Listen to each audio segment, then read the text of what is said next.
Então, eu dou as honras para você. Eu dou as É. honras.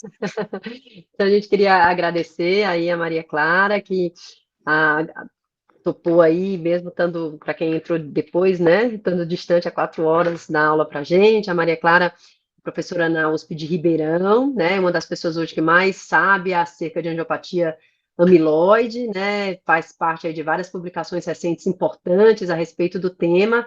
Então, vai ser uma honra tê-la aqui com a gente nessa nossa semana de neurovascular. Então, muito obrigada, Maria Clara. Obrigada, professoras. E tenho que falar que vocês são grandes inspirações, eu acho, para todas as mulheres na neurologia, neuroradiologia e na ciência, com certeza. Bom, então, obrigada a todos pela presença. Vou falar, então, sobre a angiopatia amiloide cerebral, pode passar, os diagnósticos e os critérios. Não tem conflito de interesse nessa apresentação.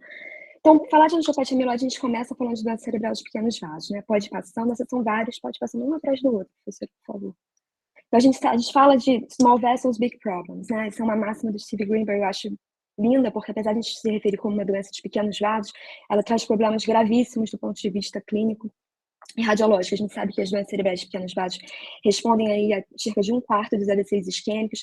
Praticamente todos os AVCs hemorrágicos primários são causados por algum tipo de doença cerebral de pequenos vasos, pode passar, e ela também representa aí a principal causa de demência vascular. Pode passar de novo, professora, mais 3, por favor. Outros distúrbios clínicos também relacionados principalmente bichos em dose também estão associados com a doença cerebral de pequenos vasos, e ela influencia diretamente a tomada de decisões clínicas, como, por exemplo, o uso de terapêuticas antitrombóticas. Pode passar. A gente sabe, então, que a angiopatia amiloide ela se insere dentro dessas doenças cerebrais de pequenos vasos. Ela decorre, então, da deposição de beta-amiloide em vasos leptomeníngeos e corticais. Então, aqui a gente pode ver à direita, vocês podem ver a presença de depósitos de beta-amiloide ao redor dos vasos leptomenígeos e corticais, causando aí um aspecto de vessel within vessel, né, vaso dentro do vaso, que é bastante típico dessa doença, já determinando, já indicando que está na fase mais tardia, né, e se manifestando clinicamente como um AVC hemorrágico. Essa daí é da publicação inicial do Steve Greenberg e colegas, né, nos casos do MDH, publicado no ano de 1996. Pode passar o próximo. Isso. Então, a gente sabe que, do ponto de vista de relevância clínica, a angiopatia amiloide é a segunda forma mais comum de doença cerebral de pequenos vasos esporádica, né? Ela traz apenas da forma hipertensiva. Ela está presente em mais de 30% dos idosos. A gente vê algum grau de angiopatia amiloide em praticamente todos os casos de pacientes com demência de Alzheimer, mas em apenas 1/4 deles, essa angiopatia amiloide ela é realmente significativa, né? Por outro lado, a gente sabe que menos de 50% dos pacientes com angiopatia amiloide têm Alzheimer. Então, a gente sabe hoje que a angiopatia amiloide e o Alzheimer são doenças concomitantes, muitas vezes. Elas têm uma via fisiopatológica sinérgica, do ponto de vista fisiopatológico. A gente sabe que o prejuízo, o dano estrutural e funcional dos pequenos vasos relacionados ao depósito de beta-amiloide, ele leva a um déficit de clearance que favorece o depósito de amiloide dentro dos neurônios também. Então, existe aí um efeito sinérgico, onde um favorece o aparecimento do outro. Por isso que é muito comum a gente ver a associação entre eles. Pode passar o próximo. E do ponto de vista, então, de relevância clínica da angiopatia amiloide especificamente, a gente sabe que ela pode se manifestar clinicamente. Pode passar vários, professora, como hematoma intraparenquimatoso lobar recorrente, né? A gente sabe que tem uma taxa altíssima de recorrência em cerca de 10% ao ano, quando a gente está diante de uma hemorragia intraparenquimatosa de etiologia por angiopatia amiloide, né? Ela pode se manifestar também como déficits neurológicos focais transitórios, os chamados amyloid spells. Além disso, ela pode se manifestar também como declínio cognitivo, pode passar mais 2, professora. E aí, nessa situação, geralmente ela se manifesta com prejuízo de velocidade de processamento e função executiva, que são os domínios cognitivos mais comumente afetados de forma geral nas doenças cerebrais de pequenos vasos, né, na demência vascular. Pode passar mais 1, e mais raramente, ela pode se manifestar na forma de declínio cognitivo e neurológico rapidamente progressiva, se ela vier na sua forma inflamatória. Então, essas são as formas de apresentação clínica dessa doença. Pode passar, professor. Mas por que a gente diagnostica uma doença que não tem tratamento, né? Então, as doenças cerebrais de pequenos vasos, de modo geral, elas não têm tratamento, e especificamente a angiopatia amiloide, a gente ainda não tem tratamento. A gente ainda não entende o suficiente da parte de fisiopatológica para propor um tratamento. A gente tem avançado muito na última década, então já existem propostas um pouco mais próximas, digamos assim. Mas por que é preciso diagnosticar uma doença que eu não sei tratar ainda, né? Principalmente por causa da relevância prognóstica dela. A gente sabe que o risco do primeiro evento e da recorrência de AVC hemorrágico é muito mais alto nos pacientes de etiologia de angiopatia amiloide. Então, se o paciente se manifesta com uma AVC hemorrágica, na forma lobar, na forma mais característica de angiopatria amiloide, ele tem uma taxa de recorrência muito maior do que aquele que se manifesta com a forma profunda, com a forma mais hipertensiva. Da mesma forma, a gente sabe que aqueles pacientes que se apresentam com AVC hemorrágico lobar, eles têm um risco de declínio cognitivo pós-AVC hemorrágico muito maior do que aqueles com a forma profunda. Pode passar ao próximo.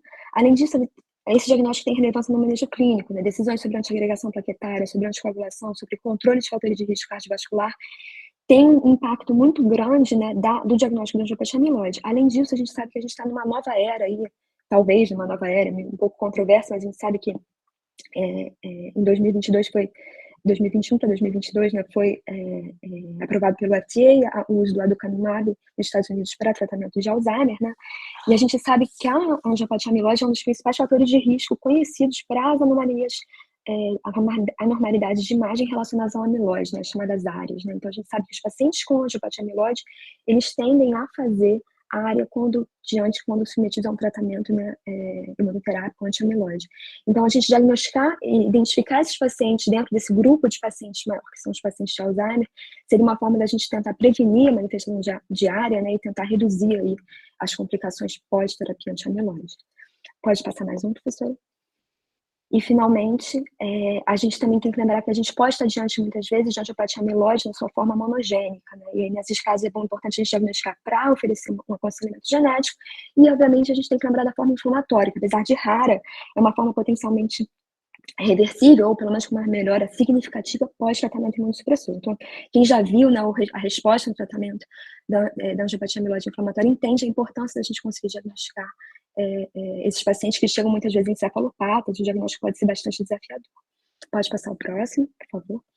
E aí, como que a gente diagnostica, né? Então, até meados da década de 90, essa doença era apenas diagnosticada por histopatologia, seja por evacuação de hematoma, por biópsia ou por necrópsia. A partir então, a partir da meados dessa década, a gente teve aí uma evolução desses critérios. Em 95 e 96 foi proposta a primeira versão dos critérios de Boston, que leva esse nome porque foi proposto no MJ, foi proposto pelo grupo do Steve Gilmer em Boston. Em 2010, eles revisaram esses critérios com a inclusão de um novo marcador de neuroimagem, que é a esteroide cortical superficial. Em 2018, o grupo de Edimburgo, lá, principalmente da professora Diana Wardlow, eles publicaram um outro grupo de critérios, não um outro conjunto de critérios, que leva em consideração apenas a tomografia, a gente vai falar um pouco deles também. E, finalmente, em 2022, foi proposta uma nova classificação, uma atualização dos critérios de Boston, com várias mudanças que a gente vai discutir aqui. Pode passar, professor, por favor. Bom, eu vou começar pelos critérios de Edimburgo, porque, eu tenho o privilégio de trabalhar num lugar que eu consigo fazer ressonância magnética na maior parte dos pacientes com AVC isquêmico e AVC hemorrágico. Então, o nosso diagnóstico de angiopatia amiloide vem, geralmente, da ressonância magnética através dos critérios de Boston. Mas a gente tem que lembrar que, pode passar, professor, o próximo slide, que a maior parte, né, 75% das mortes por AVC hemorrágico no mundo, elas ocorrem nos países de média renda. Né? Nesses países, geralmente, a ressonância está ainda menos disponível, né? Então, lembrar que, apesar de a gente não ter isso, poder não ter a ressonância disponível, a gente ainda assim consegue fazer esse diagnóstico não invasivo da angiopatia amiloide através de critérios baseados apenas em tomografia, tá? E lembrar que, em contexto agudo, os pacientes muitas vezes estão agitados, muitas vezes precisam de sedação, existem pacientes com contraindicação, com claustrofobia. Então, é interessante a gente ter em mente que existem opções além da ressonância magnética, apesar de não tão boas, né? A gente tem mais dados na literatura para os critérios de Boston do que para os critérios de Edimburgo, mas cada vez mais a gente vê a validação desses critérios em relação aos critérios de Boston também, tá? Então, pode passar o próximo. Esses critérios, então, foram propostos em 2018, uma publicação na Lancet, e o que eles fizeram? Eles estratificaram os preditores, né? 3 tipos de preditores, né? 2 deles de imagem e um deles genético. O primeiro preditor de imagem é a HSA, né? E o segundo são essas finger-like projections, as projeções digitiformes. E eles definiram que os pacientes teriam baixa probabilidade a angiopatia amiloide, média ou alta, a depender do conjunto da associação desses 3 preditores. Então, os pacientes com média com baixa probabilidade seriam aqueles que não teriam nenhum desses marcadores. Os com média seriam aqueles que teriam ou HSA ou o alelo epsilon 4 da polipoproteína E. E, finalmente, a alta probabilidade é quando tivesse aí pelo menos 2 desses 3 critérios, né? Então, a presença de 2 desses pelo menos 3 critérios teria aí uma especificidade acima de 95%. Aí entra uma outra crítica, né? Poxa, eu não vou usar um critério que tem que tem ressonância, porque eu não tenho ressonância. Vou usar um que vai te ver só em tomo, mas esse usa um critério genético que é menos disponível do que uma ressonância. Mas, assim, de forma muito sábia, né? Os autores desse artigo, pode passar o próximo, professor, por favor. Eles propuseram uma nova modificação que eu vou explicar daqui a pouco. Eu queria só salientar as Finger-like projections. O que são essas projeções digitiformes que entram nos critérios da angiopatia amiloide, dos critérios de Edimburgo, né? Então, tudo que antigamente, nos artigos anteriores, se falava de multinodularidade, lobulares, então hematomas multinodulares ou lobulares seriam esses que teriam essas projeções digitiformes, que nada mais são do que essas projeções, essas imagens mais alongadas, que são mais longas do que largas.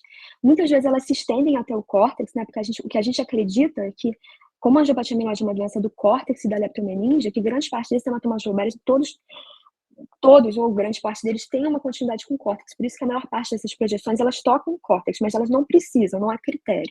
Elas podem chegar perto ou não tocar o córtex, mas elas precisam ser mais alongadas do que largas. Então, se vocês virem essas imagens parecendo dedos mais longas do que largas, a gente pode caracterizar essas finger-like projections e preenchem os critérios de Edimburgo para angiopatia amiloide. Pode passar o próximo, professor, por favor. E aí eles criaram essa forma simplificada, né? Então eles tentaram validar com a mesma casuística, eles mostraram que se você tiver HSA e finger-like projections, então se você tiver associação entre hemorragia subaracnótica e projeções digitiformes, você tem aí uma probabilidade alta para angiopatia amiloide segundo esses critérios, com uma especificidade de 100%, uma sensibilidade que não é tão alta, de 39%, mas uma especificidade de 100%. Então, a gente está buscando, principalmente com esses critérios, vou discutir daqui a pouco por que a gente busca muito mais especificidade. Clara, né? E essa HSA é cortical, né? HSA cortical. Cortical, de alta convexidade. Sempre. Isso, só uma excelente pergunta, professora. A gente tem sempre que dividir quando a gente fala em HSA, se a gente está falando de HSA de cisterna basal, que é muito mais relacionada à HSA aneurismática, ou se a gente está falando de HSA de alta convexidade, que é uma entidade separada, que tem vários outros diagnósticos diferenciais, dentre eles a angiopatia amiloide. Outros são trombose de veia cortical, MAVE, vasculite, enfim, microaneurismas de endocardite, enfim, são outros RCVS, tem aqueles diagnósticos iniciais, né? Exatamente. Exato, de todas essas HSAs de alta convexidade. Dentro deles entra a angiopatia amiloide. Então, quando vocês virem um hematoma intraparenquimatoso lobar, que tem uma HSA em continuidade com ele, isso tem uma alta, em associação com essas imagens digitiformes, são fortes preditores para angiopatia amiloide provável, né? Em grau moderado a severo na histologia. Então, não é HSA de basal, é HSA alta, tá? Geralmente ela pode estar em continuidade ou às vezes ela pode abrir junto, mas de modo geral ela está em continuidade com o hematoma. E isso é importante porque diz pra gente que o hematoma provavelmente veio da leptomeninge ou do córtex, que babou para lá, né? É diferente de um hematoma mais profundo que não teria uma repercussão no espaço subaracnoide. Não sei se ficou claro, mas qualquer coisa à sua disposição para perguntas, podem interromper. Então, agora vamos passar para os critérios de Boston. Os critérios de Boston são os critérios mais consagrados aí. Os primeiros critérios, então, foram propostos no meados da década de 90. E o que eles falavam é que o paciente teria que ter a partir de 60 anos e múltiplas hemorragias restritas à região lobar, cortical ou córtico subcortical, na ausência de outras etiologias para hemorragia. Então, esses foram os critérios iniciais de angiopatia amiloide provável, segundo nessa época de 1995-96. Pode passar o próximo, professor. Em 2010, eles fizeram uma nova publicação e revisaram casos do MGH também, e viram, pode passar o próximo, e incluíram um novo marcador, que é a aciderose cortical superficial. A aciderose cortical superficial, ela não estava presente no primeiro, então revisamos de novo. O primeiro dos critérios acima de 60 anos, na ausência de outras causas de hemorragia, e você poderia ter ressonância ou tomografia demonstrando pelo menos 2 hemorragias lobares, que poderiam ser hematoma intraparenquimatoso ou microhemorragia na ausência de hemorragias profundas. Então, reparem que em nenhum dos critérios de Boston a gente tolera a hemorragia profunda para dar o diagnóstico de angiopatia amiloide. Se tem uma hemorragia profunda, a gente já exclui esse diagnóstico. A gente pode entrar nessa discussão de se esse preciosismo é acurado ou não, já que a Então, gente... Clara, aí você me pegou. Então, por exemplo, mesmo se o paciente tiver microbleeds em regiões hemisféricas não profundos, mesmo se o paciente tiver siderose cortical em 2 ou mais localizações, se o hematoma for profundo, não entra.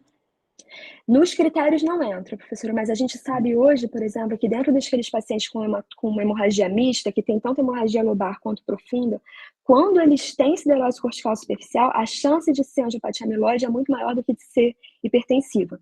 Mas para os critérios, né, para eles atingirem a sensibilidade e especificidade Não suficiente entrou para pro validar os critério, né? critérios, não entrou nem nesse último. Nem nesse último. Então, se você vir profunda, isso é um problema principalmente para a nossa casuística, né? A gente está paciente que tem muita hipertensão, a população brasileira ainda não trata, né, hipertensão também, então é muito comum que a gente veja pelo menos uma microhemorragia profunda nesses pacientes. E aí fica aquela dúvida, né? Não existe isso na medicina, né? Um cutoff tão preciso assim. Existe um espectro, né?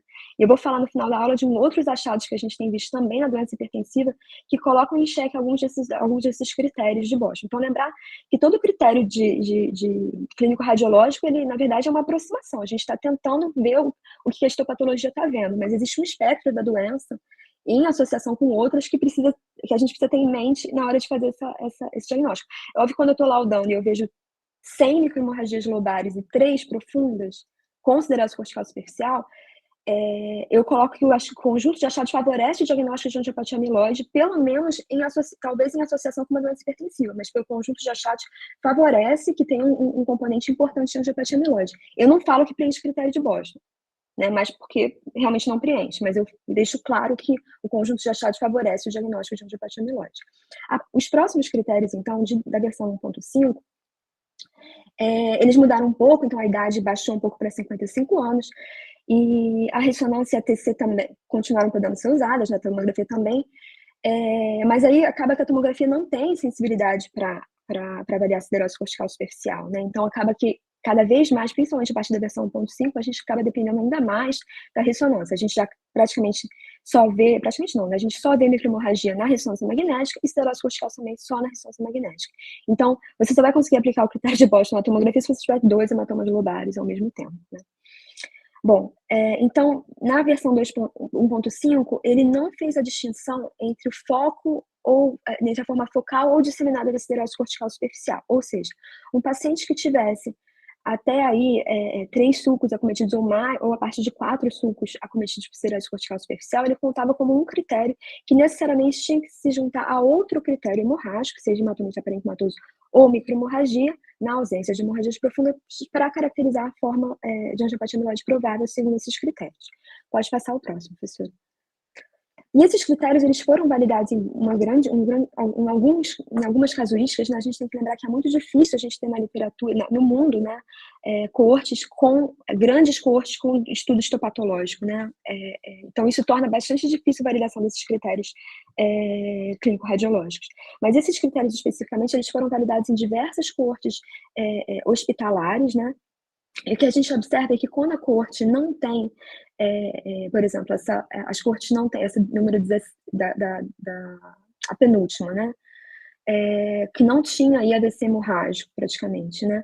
Você vê que a sensibilidade é muito mais baixa desses critérios, e quando você aplica esses mesmos critérios num estudo populacional, que foi o estudo de Framingham, você tem uma sensibilidade em torno de 4,5%, uma especificidade que ainda se mantém alta, né? Então, repare que tudo depende em que situação você aplica. Então, não esperem ter uma sensibilidade alta, vocês estão aplicando os critérios de Boston em pacientes que não vêm por queixa de angiopatia amiloide, né? Pode passar a próxima, por favor, professora. Então, quais são as limitações dessas versões anteriores, né? Primeiramente, elas foram validadas em amostras pequenas, com N menor que 100, predominantemente em um único centro. Então, a maior parte desses estudos foi vinculado a Boston, ou ali na região, para mim é pertinho, foi analisado por pesquisadores do mesmo centro, né? Pode passar o próximo. E, além disso, o mais importante é que eu tinha baixa sensibilidade nas apresentações não hemorrágicas. Pode passar o próximo, professor. E hoje a gente sabe, numa publicação bastante recente, aí de 2023, que já foi definida a progressão da angiopatia amiloide. A gente sabe que ela começa a evoluir 30 anos antes da apresentação hemorrágica. Então, 30 anos antes, a gente começa para o primeiro estágio, que é depósito de beta-amiloide na parede dos vasos. Depois, a gente tem o segundo estágio, onde a gente já tem a perda da vasorreatividade induzida por esse dano estrutural pelo depósito de beta-amiloide. No terceiro estágio, a gente já tem o começo das manifestações não hemorrágicas, que levam ao declínio cognitivo, sejam elas alteração do sinal de substância branca, atrofia, os microinfartos corticais. E só no último estágio, que é o estágio hemorrágico, que é o estágio quando começa a perder esse halo de beta-amiloide, a gente acredita que seja um mecanismo imunológico. Por algum motivo, o corpo começa a responder contra o beta-amiloide, tem a reabsorção e aí sim tem a manifestação hemorrágica. Então, reparem que a gente está baseando o nosso diagnóstico na última fase da doença. Então, é óbvio que se eu quero propor algum tipo de terapêutica, é muito mais provável que eles respondam a essa terapêutica se eu aplicá-las no início do desenvolvimento da doença. Coisa que eu não consigo diagnosticar, porque todos os critérios se baseiam em dados hemorrágicos, né? Pode passar o próximo, por favor. E dentro dessas limitações se incluem também o desenvolvimento de novos marcadores. Então, depois de 2010, vários outros marcadores de neuroimagem foram associados com a angiopatia amiloide, dentre eles marcadores não hemorrágicos, né? Então, esses marcadores precisavam ser incluídos como uma forma de tentar diagnosticar esses pacientes de uma forma mais precoce, e aí sim você poder selecionar pacientes para receberem tratamento e ter mudança da evolução natural da doença, né? Então, por isso, essa é a importância desses novos marcadores, dessa tentativa de diagnosticar mais precocemente esses pacientes. Pode passar o próximo. Então, esses novos critérios de Boston versão 2.0, eles são resultados de um consórcio internacional, né, da Associação Internacional de ADC, com vários centros aí, principalmente na América do Norte e Europa, né, onde foi proposto aí, desde 2019, eles propuseram a primeira proposta de protocolo de estudo e foi publicado aí em 2022 na Lancet, finalmente a versão final desses critérios. Pode passar o próximo. Mas, afinal, o que mudou? Pode passar. Então, primeiro a gente teve mudança dos critérios clínicos e também, pode passar o próximo, mudança nos critérios de neuroimagem. Pode passar o próximo, professora, a gente vai falar de cada um deles. Do ponto de vista dos critérios clínicos, a idade baixou ainda mais. Agora, a partir de 50 anos, a gente pode diagnosticar angiopatia amiloide. E uma coisa muito interessante, que antes não se falava e que a gente aplicava torta direita, mas eles deixaram claros nesses critérios que que o paciente precisa ter uma apresentação clínica típica, né? Ele precisa ter uma atonia parenquimatosa, ele precisa ter um amiloide spell, ele precisa ter uma HSA de convexidade ou um quadro de declínio cognitivo ou demência. Por quê? Porque apesar de não ter isso claro nos critérios anteriores, quando você vai pegar os estudos, todos eles aplicaram, na verdade, em pacientes sintomáticos. A maior parte deles, pacientes com hematoma intraparenquimatoso lobar. Então, assim, a gente usava de uma forma empírica, esperando que tivesse uma especificidade alta, mas contando com uma sensibilidade razoável. E a gente sabe hoje que a sensibilidade não é tão boa. Próximo slide, próximo passo. Além disso, é importante a gente ter em mente que não é porque, por exemplo, se eu estou aplicando os critérios de Boston num paciente que não se manifesta de forma hemorrágica, e ele preencher esses critérios, não quer dizer necessariamente que a causa daquela manifestação seja angiopatia amiloide. Então, se você tem um paciente que se manifesta com amiloide spell, ou se manifesta com declínio cognitivo e ele preenche os critérios de Boston, não necessariamente aquele evento clínico especificamente é decorrente da angiopatia amiloide. O que esse critério fala é que o paciente tem essa doença, mas tem que associar com todo o resto para ver se realmente é plausível essa associação. Dentro das mudanças dos critérios de imagem, a gente tem mudanças tanto nos critérios hemorrágicos, como a introdução de novos critérios não hemorrágicos. Dentro dos critérios hemorrágicos, nós tivemos 3 mudanças. A primeira foi que foi incluído um novo marcador hemorrágico, a chamada HSA de convexidade. O segundo foi a inclusão da multifocalidade da esclerose cortical superficial, a gente vai falar dela. E o terceiro foi que as lesões cerebelares não contam como lobares ou profundas. Nas versões anteriores, não estava claro se o cerebelo entrava ou não, mas o mesmo grupo havia publicado que lesões cerebelares superficiais também estava associado com angiopatia amiloide. Então, era muito comum que a gente usasse as microhemorragias cerebelares também nos critérios de Boston. Mas foi muito interessante que nessa versão eles deixaram bem claro que as lesões cerebelares, independente de serem superficiais ou profundas, elas não entram nesses critérios, porque elas não tiveram não foram um fator distintor importante entre as diferentes formas aí de doença cerebral de pequenos vasos. Pode passar o próximo, professora? Então, dentro dos critérios hemorrágicos, né? A HSA de convexidade, o que ela é? Ela nada mais é do que uma banda linear de baixo sinal no SWI, no gradiente eco, mas que se manifesta, seja no T1 ou no FLAIR, como hipersinal. Pode passar o próximo. Então, o que a gente sabe? Pode passar mais um. Que a HSA de convexidade, ela é a forma aguda da esclerose cortical superficial. Pode passar mais 2, professor? Então, a HSA é a forma aguda e a esclerose cortical superficial é a forma crônica. E o que é importante saber? Que se eu tiver um foco de siderose cortical superficial e um foco de HSA de convexidade, ao mesmo tempo, mesmo que contínuas, ou seja, eu tenho bem do ladinho tem uma siderose cortical superficial e bem do ladinho tem uma siderose, uma HSA de convexidade. Isso já conta como 2 lesões hemorrágicas lobais. Por quê? Porque isso indica uma disseminação no tempo, né? Então, hoje, com os novos critérios, a presença de 2 focos hemorrágicos, independentemente do tipo, e a HSA de convexidade e a siderose cortical superficial constituem tipos diferentes, a gente preenche os critérios, já preenche 2 focos hemorrágicos lobares, então já preenche os critérios de CA aprovável. A multifocalidade é a segunda mudança. Lembrar que os focos de HSA, volta aí, professora, por favor. Isso, o foco de siderose cortical superficial, ele só é contado se for distinto do hematoma intraparenquimatoso. Então, esse foquinho vermelho que vocês estão vendo em continuidade com o hematoma intraparenquimatoso, isso não conta, tá? O que tem que contar é aquele que está longe do hematoma intraparenquimatoso, para os critérios de Boston. Próximo slide, próximo passo. Então, o que ele ficou definido? Que foco é qualquer siderose cortical superficial que acometa 1 a 3 sulcos adjacentes. Então, por exemplo, se eu tiver mais do que 3 sulcos ou sulcos não adjacentes, já conta como mais de um foco. E o critério novo precisa de pelo menos 2 focos hemorrágicos. Então, se eu tiver 2 focos de siderose cortical superficial, já mata os critérios. Então, apenas com siderose cortical superficial eu já consigo resolver os critérios de margem, digamos assim, tá? Então, por exemplo, nesse primeiro da esquerda a gente vê um foco só na alta convexidade frontal esquerda. No segundo slide a gente vê o quê? No segundo à esquerda a gente vê 2 focos, porque são em 2 hemisférios diferentes, então estão ocupando até 3 sulcos adjacentes, então esses já são 2 focos diferentes. Então esse paciente já preencheria critério completo de angiopatia amiloide provável. O terceiro já são 3 focos, porque tem 1 à direita e 2 à esquerda, eles estão separados, não estão contínuos. O mais baixo à esquerda, ele é um foco só porque ele está em sulco contínuo. O mais baixo à esquerda, a gente vê o quê? A forma disseminada, ou seja, tem mais do que 3, então tem pelo menos 4 sulcos adjacentes em cada hemisfério ocupado. Se tivesse em um hemisfério só, já seria multifocal, já preencheria o critério de multifocalidade, angiopatia amiloide provável, tá? E esse último foco são vários focos isolados em ambos os hemisférios, tá? Então, essa publicação aí foi de 2019, depois eles validaram e aplicaram isso nos novos critérios de Boston, esses critérios de multifocalidade, tá? Então, um foco de CSS, de siderose cortical, é até 3 sulcos, tá? Mais do que isso, já é forma disseminada, já preenche os critérios de angiopatia amiloide provável. Pode passar o próximo.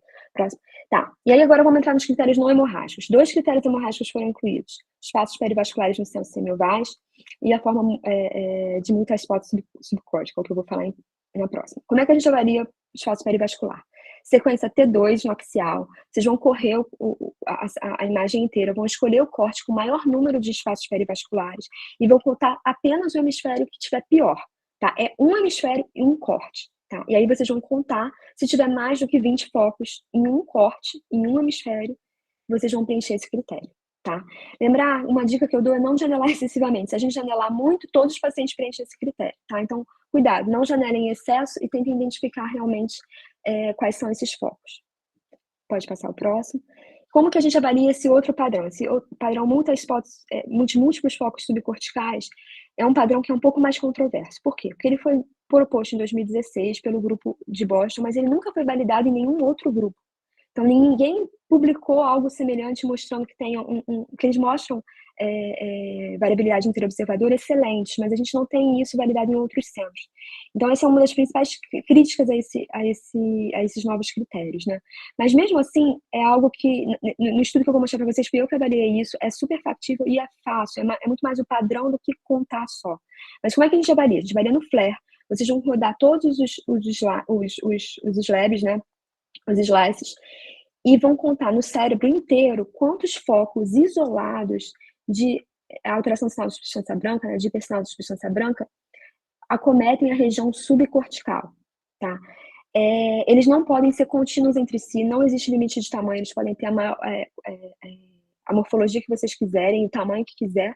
Eles só não podem ser contínuos com os ventrículos, né, com a região mais profunda, e nem podem, por exemplo, ser cavitados, que aí seria uma lacuna. Se vocês contarem pelo menos 10 desses focos, já preenche o critério. É muito comum que a gente conte às vezes 9 ou às vezes 11, para deixar tudo mais emocionante. E aí, nesses casos limítrofes, o mais importante é você tentar sentir o padrão, o jeitão. Corre a imagem, geralmente a primeira impressão que você tem, se tem muito ou se tem pouco foco, geralmente é a impressão que fica, a impressão que vale. Se for 9 ou se for 11, 12. Então, nesses casos limítrofes, tentem sentir o jeitão e não se atenham tanto ao valor isolado. Pode passar para o próximo. Então, em resumo, a gente teve essas modificações todas na versão 2.0, né? Pode passar mais 2, professora, por favor. E o que a gente sabe hoje é que, mais 1, mais 2. Para preencher os critérios, volta, por favor. Para preencher os critérios de angiopatia amiloide provável, para o outro lado. Acho que é para o outro lado, professor. Acho que está indo para frente. Mas para preencher os critérios de angiopatia amiloide nova, isso aí, provável, então a gente sabe que precisa ter 2 desses hemorrágicos, ou um hemorrágico e um do não hemorrágico. E para o possível, basta um hemorrágico ou um não hemorrágico. Tá? Então, lembrar que o possível a gente usa mais para excluir a doença do que realmente para diagnosticar, né? Vamos falar um pouquinho mais disso agora. Pode passar para o próximo. Então, agora vamos discutir se realmente teve uma melhora da performance, né? Pode passar o próximo. Então, na casuística completa deles, juntando aí 340 pacientes, eles tiveram aí um ganho significativo de sensibilidade, em torno de 9%, com uma queda menor, aí, em torno de 4% de especificidade. Quando você inclui a forma possível, né, então provável mais possível, reparem, a sensibilidade obviamente aumenta, mas a especificidade cai bastante. Mas a gente teve um ganho também de sensibilidade, uma perda um pouco inferior, né, de especificidade. Pode passar o próximo.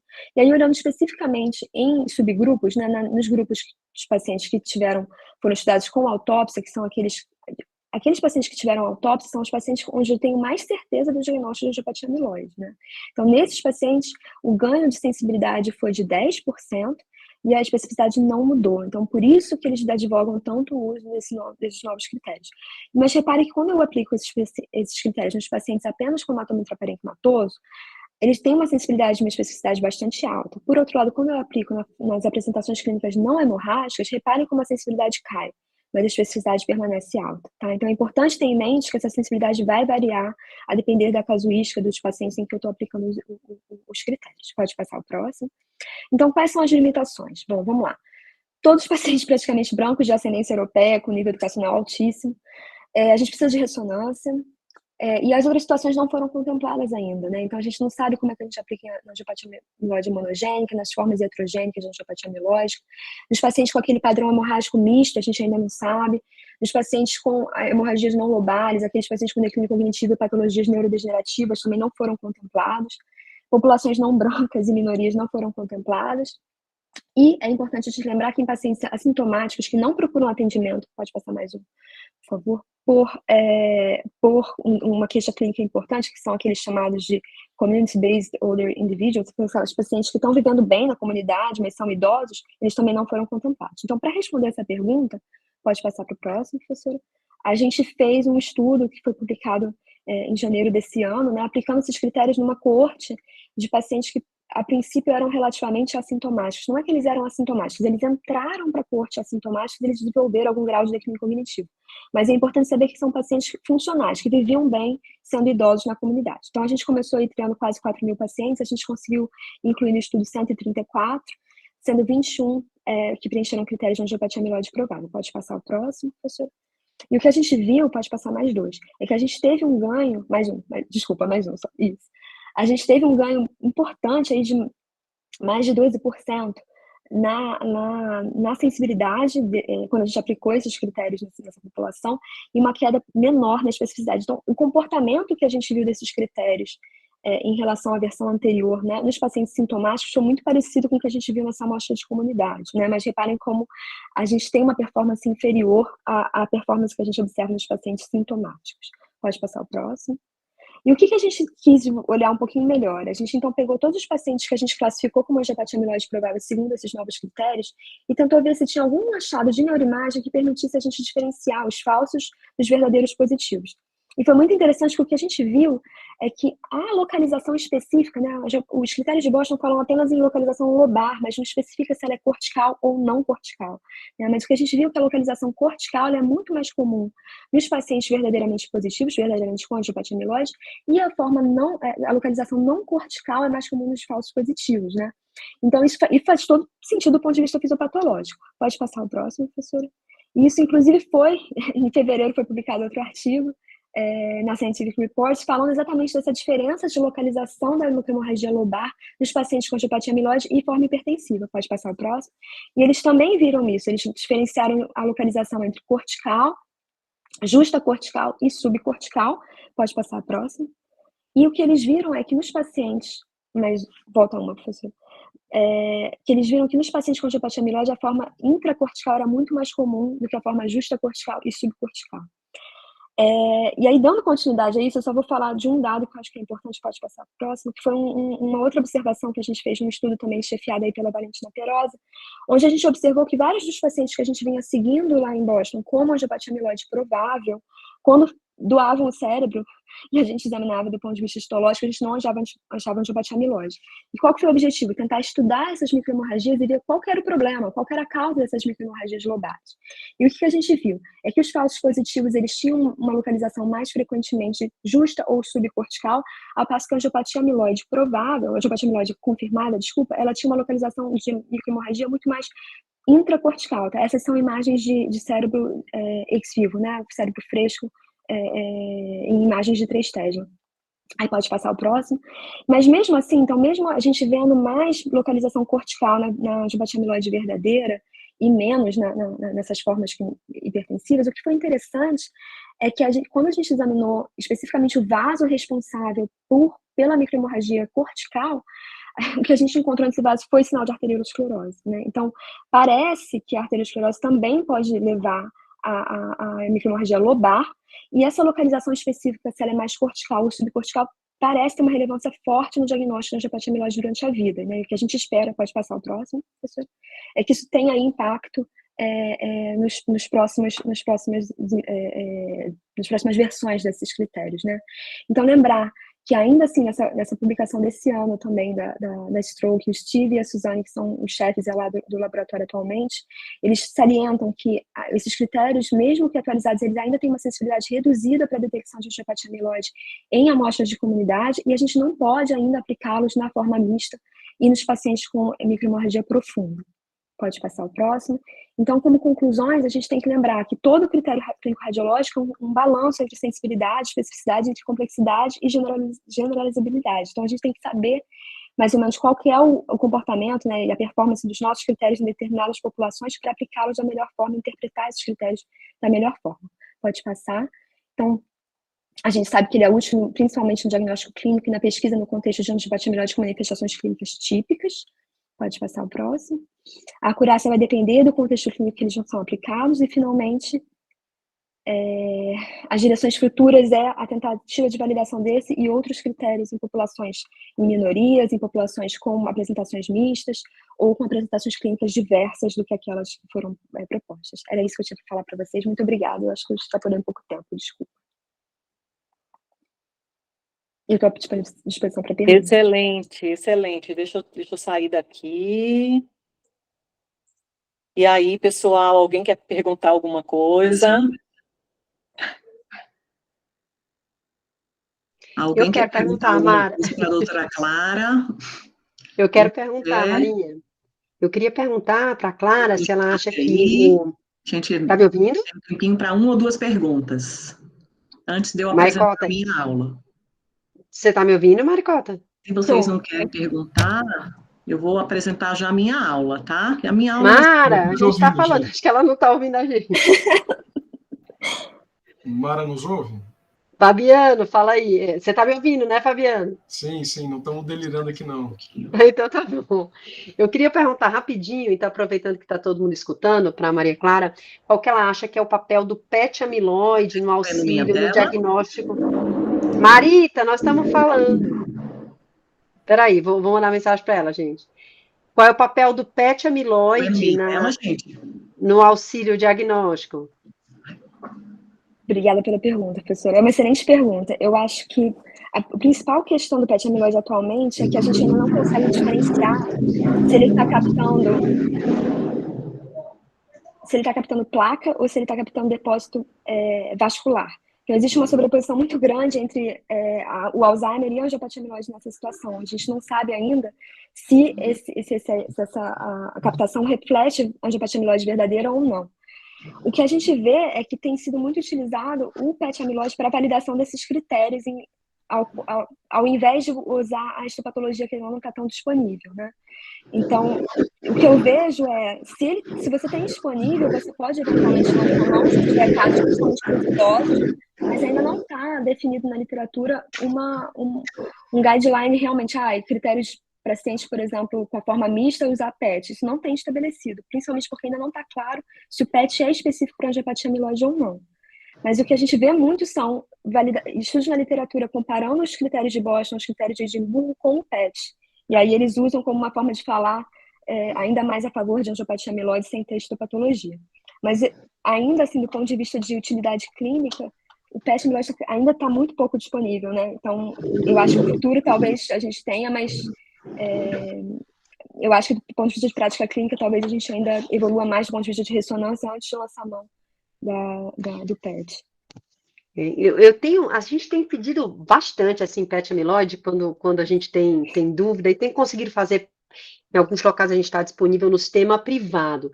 E aí, assim, eu acho interessante quando vem completamente negativo, porque eu acho que quando vem completamente negativo, eu meio que realmente fico convencida exatamente de que não é.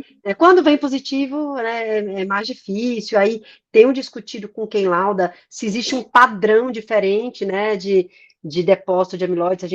É claro que a gente não tem aí a minúcia anatômica para dizer se está no vaso ou se está no neurônio, né, se é uma placa de amiloide por Alzheimer, mas acho que talvez isso vai evoluir, e para excluir, né, eu pedi alguns casos, assim, que me convenceram que não era, e que eu achava que era, e a gente foi atrás aí de outros diagnósticos, né, mas muito bom, Clara, excelente, obrigada aí pela aula, surpreendi um bocado. A gente está incorporando em alguns laudos, assim, no laudo no Einstein, se você pedir uma ressonância por declínio cognitivo, uma das coisas que vem, além da mensuração de hipocampo e tudo, são já os critérios 2.0 de Boston. Então, ia ser ótimo você dar uma aula aí para o grupo, porque eu acho que, realmente, quando a gente lida com isso, é super interessante ter isso estruturado, porque às vezes vai para o geriatra, né, que alguém que não tem essa familiaridade toda com os critérios, né, e ter lá bem descrito, eu acho super interessante. E se a gente pensar que o declínio cognitivo do idoso ele é multifatorial, a gente ter esse dado, né, estruturado no relatório, eu acho essencial. Mas muito obrigada pelo convite mais uma vez, gente. Eu estou à disposição aí no e-mail, se alguém quiser me mandar uma pergunta. Tchau, boa noite. Vou tentar assistir. Muito obrigada, Clara. Boa noite, bom descanso. Boa noite, obrigada, gente. Tchau. Então, eu vou falar rapidamente, pessoal, para não atrasar muito as outras aulas, alguma coisa sobre tratamento. A Clara já tinha comentado, né? Para que falar de uma doença que não tem tratamento? Então, o que é que a gente faz, né? Muitas vezes, a gente fala para o colega, só senta e chora, né? Olha para aquela ressonância, o diagnóstico pela ressonância primariamente, e não tem nada para fazer. Mas tem algumas coisas que eu queria pontuar para vocês, tá? Acho que algumas coisas são bem interessantes da gente colocar em mente na visão clínica da coisa. Então, existe a clínica típica característica que a Clara muito bem comentou, hemorragia, amyloid spell declínio cognitivo. Existem os casos que são puramente achados de neuroimagem, que você vê aquelas características dos critérios, tá? Existe esse déficit focal neurológico transitório, que é o amyloid spell, que, assim, é bastante importante a gente saber diferenciar de outros diagnósticos diferenciais. E no manejo, muitas perguntas no ar sobre como manejar a pressão arterial, fatores de risco, esses casos com doença mista, degenerativa de memória amnéstica, e Alzheimer ou vascular mista, tá? E o que fazer com os pacientes com prevenção cardiovascular, antitrombótico e evento isquêmico associado à angiopatia amiloide, tá? Além da amiloide, forma inflamatória. Então, vou falar rapidamente, tá, desses pontos. Então, é importante a gente diferenciar essas apresentações clínicas dos achados de exame de imagem, que hoje, com a difusão da ressonância para muitas doenças neurológicas, a gente tem cada vez mais encontrado esses achados, tá? Saber sobre o déficit neurológico focal transitório, os amyloid spells, como é que reconhece quais são os diagnósticos diferenciais, tá? Então, essa é a definição do amyloid spell. Então, são déficits focais transitórios, geralmente unilaterais, a maioria das vezes são déficits positivos, então o paciente pode ter uma afasia, uma disartria, déficits corticais, ou uma alteração de sensibilidade, ou um movimento estereotipado, tá? Geralmente duram pouco tempo, tá? Usualmente menos de 20 minutos, tá? Pode ser até 3 horas, mas assim, a maioria dos casos dura menos de 20 minutos, e usualmente tem uma correlação com uma lesão estrutural identificada na ressonância, que pode ser uma HSA cortical ou uma siderose superficial, tá? Lembrar que outras condições podem se confundir, então, o próprio ataque isquêmico transitório, ele se diferencia por ter sintomas mais negativos, e outras síndromes neurológicas, migrânia, lesão estrutural de um tumor, por exemplo, distúrbio metabólico, síncope e até transtorno neurológico funcional. Eu achei bem interessante essa imagem, mostrando que existem lesões de difusão puntiformes, subcorticais e corticais, que são relacionadas com os déficits da angiopatia amiloide, e a gente não deve considerar isso como infartos, são diferentes de infartos propriamente ditos em regiões corticais, tá? E o tratamento clínico, pessoal, no tratamento da doença hemorragia lobar, é um tratamento igual a outra causa de AVC hemorrágico, o Raul vai falar na próxima aula.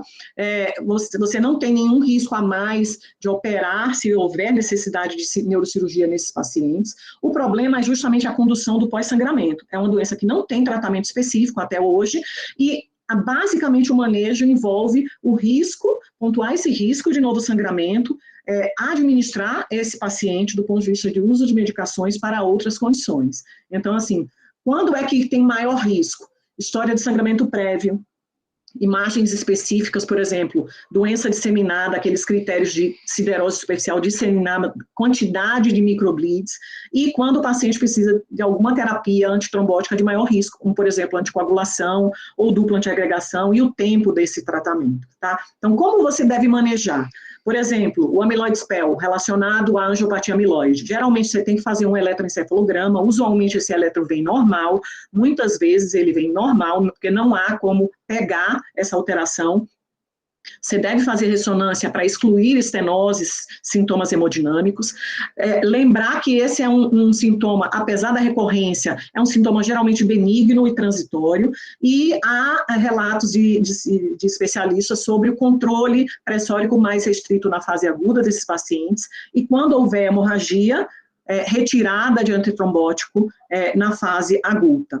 Tá? Existem relatos de literatura, nenhum estudo, ensaio clínico, com o uso de drogas que atuam na fisiopatologia, na migrânia, que é a depressão alastrante, porque se acredita que esse é um dos principais mecanismos fisiopatológicos. Então, relato de uso de lamotrigina, de levetiracetam e de topiramato. Tá? E em relação a antitrombótico, anticoagulante, sempre preferir DOAC, porque o risco chega a 10 vezes mais se você usar varfarina nesses pacientes. Preparando essa aula, eu me deparei com esse artigo que acabou de ser publicado dia 11, foi segunda-feira agora, tá?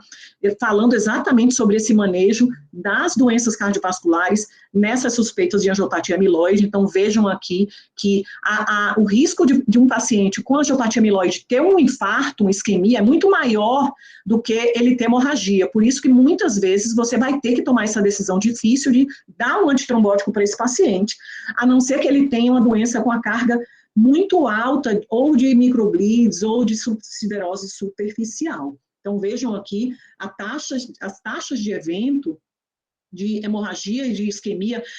A isquemia ganha, assim, de lavada nesses pacientes, a não ser que ele tenha realmente uma carga muito alta. Eu sugiro leitura desse artigo, está muito bom, é um artigo de revisão da Stroke, tá?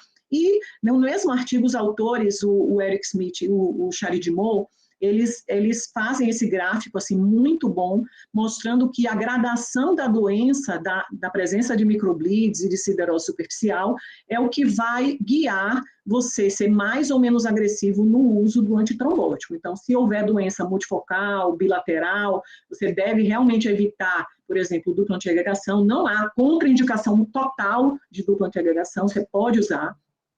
E você deve considerar, por exemplo, naqueles casos de fibrilação atrial, fechamento do apêndice atrial. Então, aqui é um outro diagrama bastante interessante, onde você pode se guiar em relação ao manejo desses pacientes. Não existe ensaio clínico, isso tudo aqui é recomendação de especialista com base nos estudos prévios publicados e taxas risco de sangramento com essas terapias. Vejam que quando você vai indicar anticoagulação, sempre utilizar a DOAC e preferir os DOACs com melhor perfil de segurança. Então, no caso, a apixabana ou edoxabana, tá? E há um certo consenso de que a pressão arterial deve ser manejada mais intensivamente, preferir metas mais intensivas nesses pacientes, tá?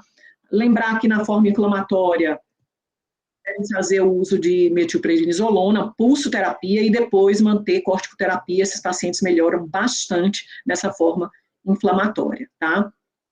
E, por fim, adote um colega seu e chore junto nos casos de angiopatia amiloide. É uma doença que realmente dá muita angústia. Muito obrigada.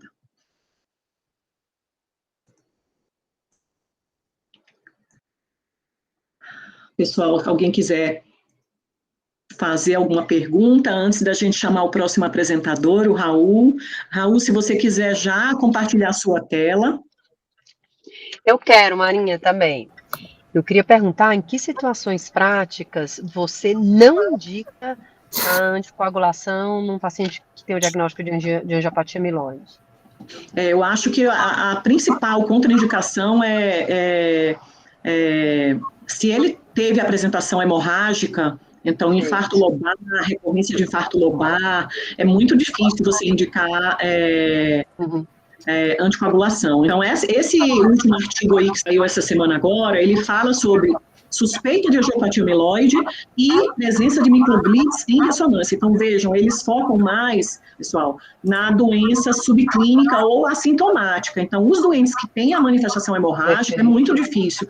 Provavelmente a gente não tem como fazer anticoagulação nesses pacientes, você tem que usar antiagregante, e é razoável você usar antiagregante, desde que você avalie realmente essa extensão, tá? Então, é daí a importância desses critérios, e você saber o que é multifocalidade, o que é carga alta de siderose, contar esses microblitz. Então, a Maria Clara falando da contagem, eu falei, nossa, é impossível, isso não tem aqui, a não ser, assim, serviços de top super excelência, não tem protocolo de contar microblitz. Então, você vai no olho, mas nos artigos eles falam do número de microblitz, né?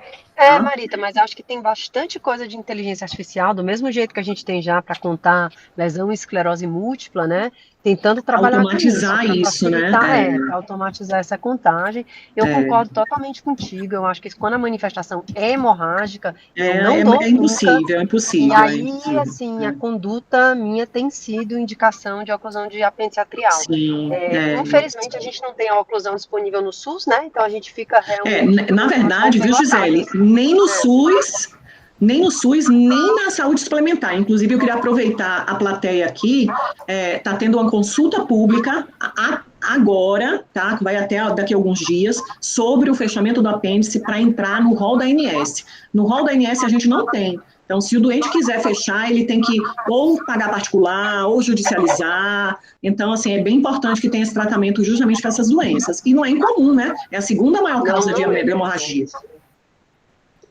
Agora, no paciente que não sangrou, eu acho que um dos marcadores de todos esses que a Maria Clara descreveu, que me dão muito medo, é a siderose cortical. HSA e siderose cortical, acho que tem alguns dados mostrando que esse é um paciente preditor de recorrência de altíssimo risco, né? Exatamente, Fabiano. E aí sempre me causa desconforto, né? Se o paciente não sangrou, mas ele tem siderose cortical e tem HSA e preenche critério, eu sempre fico...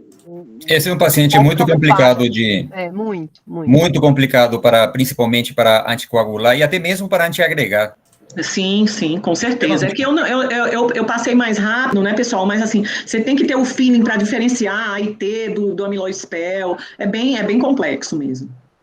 E para provocar, Marita, eu mandei no grupo aqui, no nosso grupo, e mandei aqui no chat, um trabalho do ano passado, bem interessante, é um trabalho em animal, entre aspas, nos dando a base para um trial clínico humano, da cetazolamida como profilático e terapêutico para o agregar vascular do amiloide, e aí eles mostram no modelo murino um resultado bem significativo.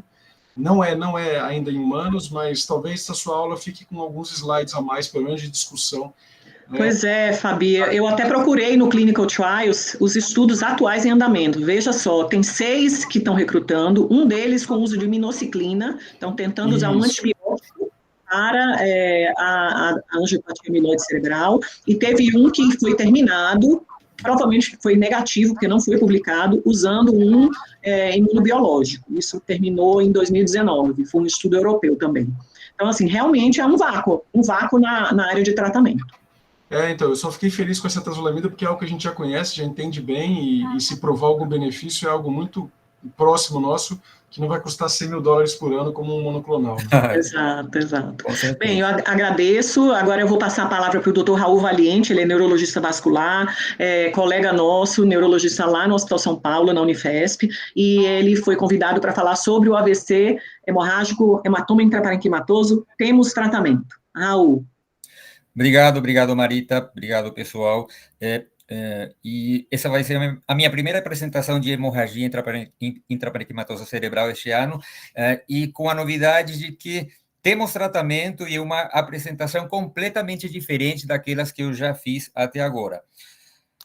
E então, tudo mudou após a apresentação do trabalho do Interact 3, apresentado ano passado no Congresso Europeu, onde, pela primeira vez, nós temos um trial clínico onde temos um resultado positivo. Então, todo o trabalho, todo o esforço que nós vínhamos fazendo em relação a manejo clínico, agora foi finalmente recompensado através deste trabalho excelente. Então, em que consiste este trabalho, esse trial? Foi testado um pacote de medidas em terapia intensiva, que é este Intensive Care Bundle, significa pacote de medidas, onde foi utilizado o controle pressórico com um alvo de 140 milímetros de mercúrio, o controle glicêmico utilizando parâmetros de 110 a 140 nos pacientes não diabéticos e 140 a 180 nos pacientes diabéticos, o controle da temperatura com um alvo igual ou menor a 37,5 de temperatura nos pacientes, e a reversão da anticoagulação nos pacientes em uso de varfarina, com alvo de um INR de 1,5. Então, no estudo, todos os pacientes com hemorragia intraparenquimatosa cerebral admitidos nas primeiras 6 horas do início dos sintomas foram randomizados para um tratamento standard, o protocolo convencional do manejo do tratamento, no manejo desses pacientes, ou um tratamento intensivo com alvo nestes pontos: manejo pressórico, a glicemia, a temperatura e a reversão do INR nos pacientes em uso de varfarina. E o resultado foi comparado, e o endpoint primário do estudo foi melhor ranking em 6 meses. E o que o estudo mostrou? Né? Bem, antes de mostrar o resultado, aqui nós temos quantos pacientes entraram no estudo. Foram, inicialmente, no screening, entraram 10.857 pacientes, foram excluídos 3.821, a maioria dos pacientes excluídos foram aqueles pacientes que chegaram além das 6 horas do início dos sintomas. Foram randomizados 7.036 pacientes, dos quais 3.221 foram alocados para o grupo do tratamento mais intensivo, com aqueles parâmetros, e 3.800 pacientes foram alocados para o tratamento convencional. Tá? E aqui nós temos os resultados. Então, o endpoint primário foi melhor ranking, e vejam que o melhor ranking nós temos, então, foi positivo, tanto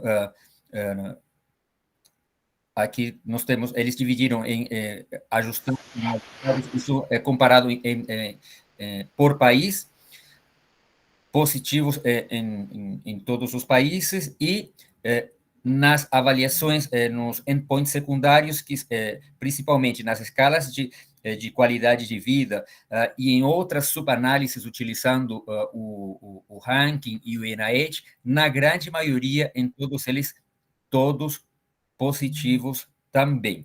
Né? Aqui, para ter uma ideia melhor, nós temos aqui como que se comportou o ranking nos pacientes. Aqui no grupo de intervenção, vocês podem ver no ranking 0, 1, 2, 3. Melhor ranking, um número maior de pacientes no grupo de intervenção do que comparado no grupo controle. E aqui nós temos o pior ranking, seriam 4, 5 e 6, um número menor no grupo intervenção comparado com o grupo controle. Né? E na grande maioria dos, quando foi avaliado assim por ranking, exceto aqui no ranking 0, mas no ranking 1, 2 e 3, você tem um número maior de pacientes no grupo de intervenção com benefício. Quando você avalia a mortalidade, você tem uma mortalidade maior no grupo controle. Enfim, em todos os parâmetros avaliados, você observa uma superioridade quando você avalia o grupo da intervenção, quando você associa o controle pressórico, o controle glicêmico mais rigoroso, o controle da temperatura e a reversão da anticoagulação. Esse pacote de intervenções se mostrou eficaz em melhorar o desfecho do paciente e em ter um resultado positivo em relação ao manejo nos pacientes agudos no hematoma intraparenquimatoso cerebral. Tá? Então, como resultado do estudo, nós temos que esse pacote de intervenções, ele melhora o desfecho funcional quando iniciado nas primeiras 6 horas do início dos sintomas. Então, pela primeira vez, nós temos um trial que mostra esse benefício através dessa medida, na adoção dessas medidas. E isso não vem, assim, de um estudo aleatório. Foram, na verdade, décadas, assim, de estudos, desde que começamos com os estudos de manejo pressórico, desde o Interact 1, Interact 2, o aprendizado que tivemos com o ATAT 1 e o ATAT 2, todos esses estudos, mas muitos outros estudos acadêmicos que permitiram avaliar o impacto da glicemia, impacto da temperatura, os estudos com reversão da anticoagulação, a análise dos dados do Interact 2 que mostraram que o impacto que tinha o controle pressórico, o controle glicêmico e a temperatura em relação ao prognóstico, todos esses dados permitiram o desenho do estudo do Interact 3 e, finalmente, termos esse resultado positivo. Isso também vem confirmar o dado prévio que nós tínhamos que o que fazia a diferença nos pacientes hemorrágicos era de colocar o paciente numa unidade de terapia intensiva neurológica.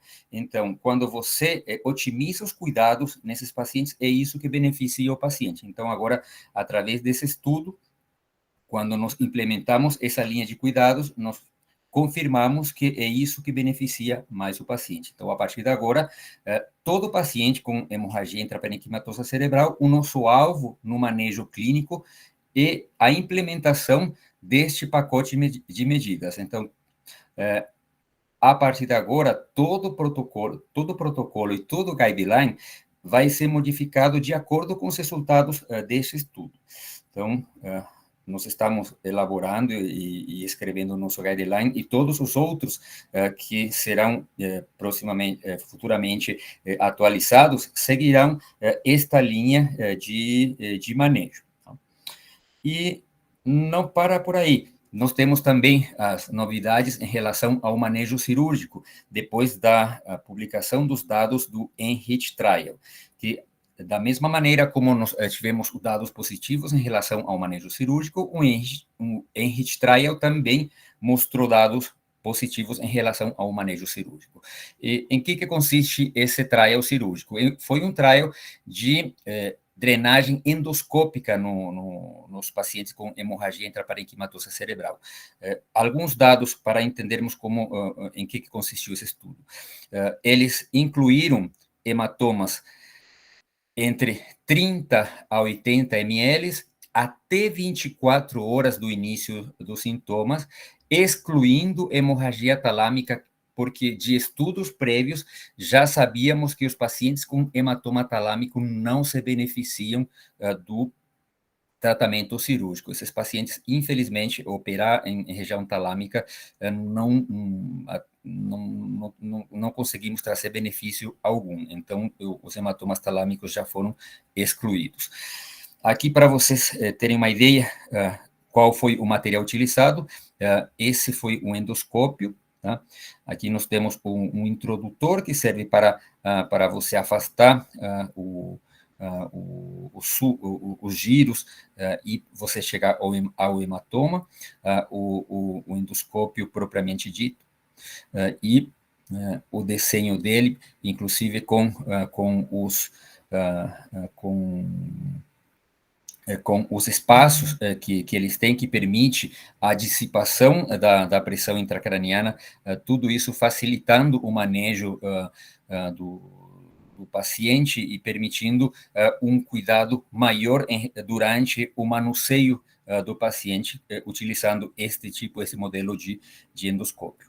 Aqui vocês podem ver a pinça especial que utiliza esse modelo. É uma pinça que permite aspirar, que permite fazer a coagulação dos focos de sangramento. Você praticamente faz uma microcirurgia dentro do endoscópio, e isso faz otimizar o seu procedimento, e você consegue uma aspiração mais eficaz, mais rápida, e você consegue um resultado melhor mediante a utilização dessa pinça, e é uma das vantagens da utilização dessa dupla, desse modelo de endoscópio e dessa pinça especial que eles utilizaram nesse trial. Bem, como que foi feito o estudo? Eles randomizaram 300 pacientes, 150 com drenagem endoscópica e 150 no manejo conservador. Desses pacientes, na drenagem endoscópica, 102 pacientes foram hematomas lobares, 48 pacientes com hematomas de gânglios da base. No grupo médico, 106 pacientes lobares e 44 pacientes com hematomas dos gânglios da base. Tá? E aqui nós temos o resultado. O que nós observamos?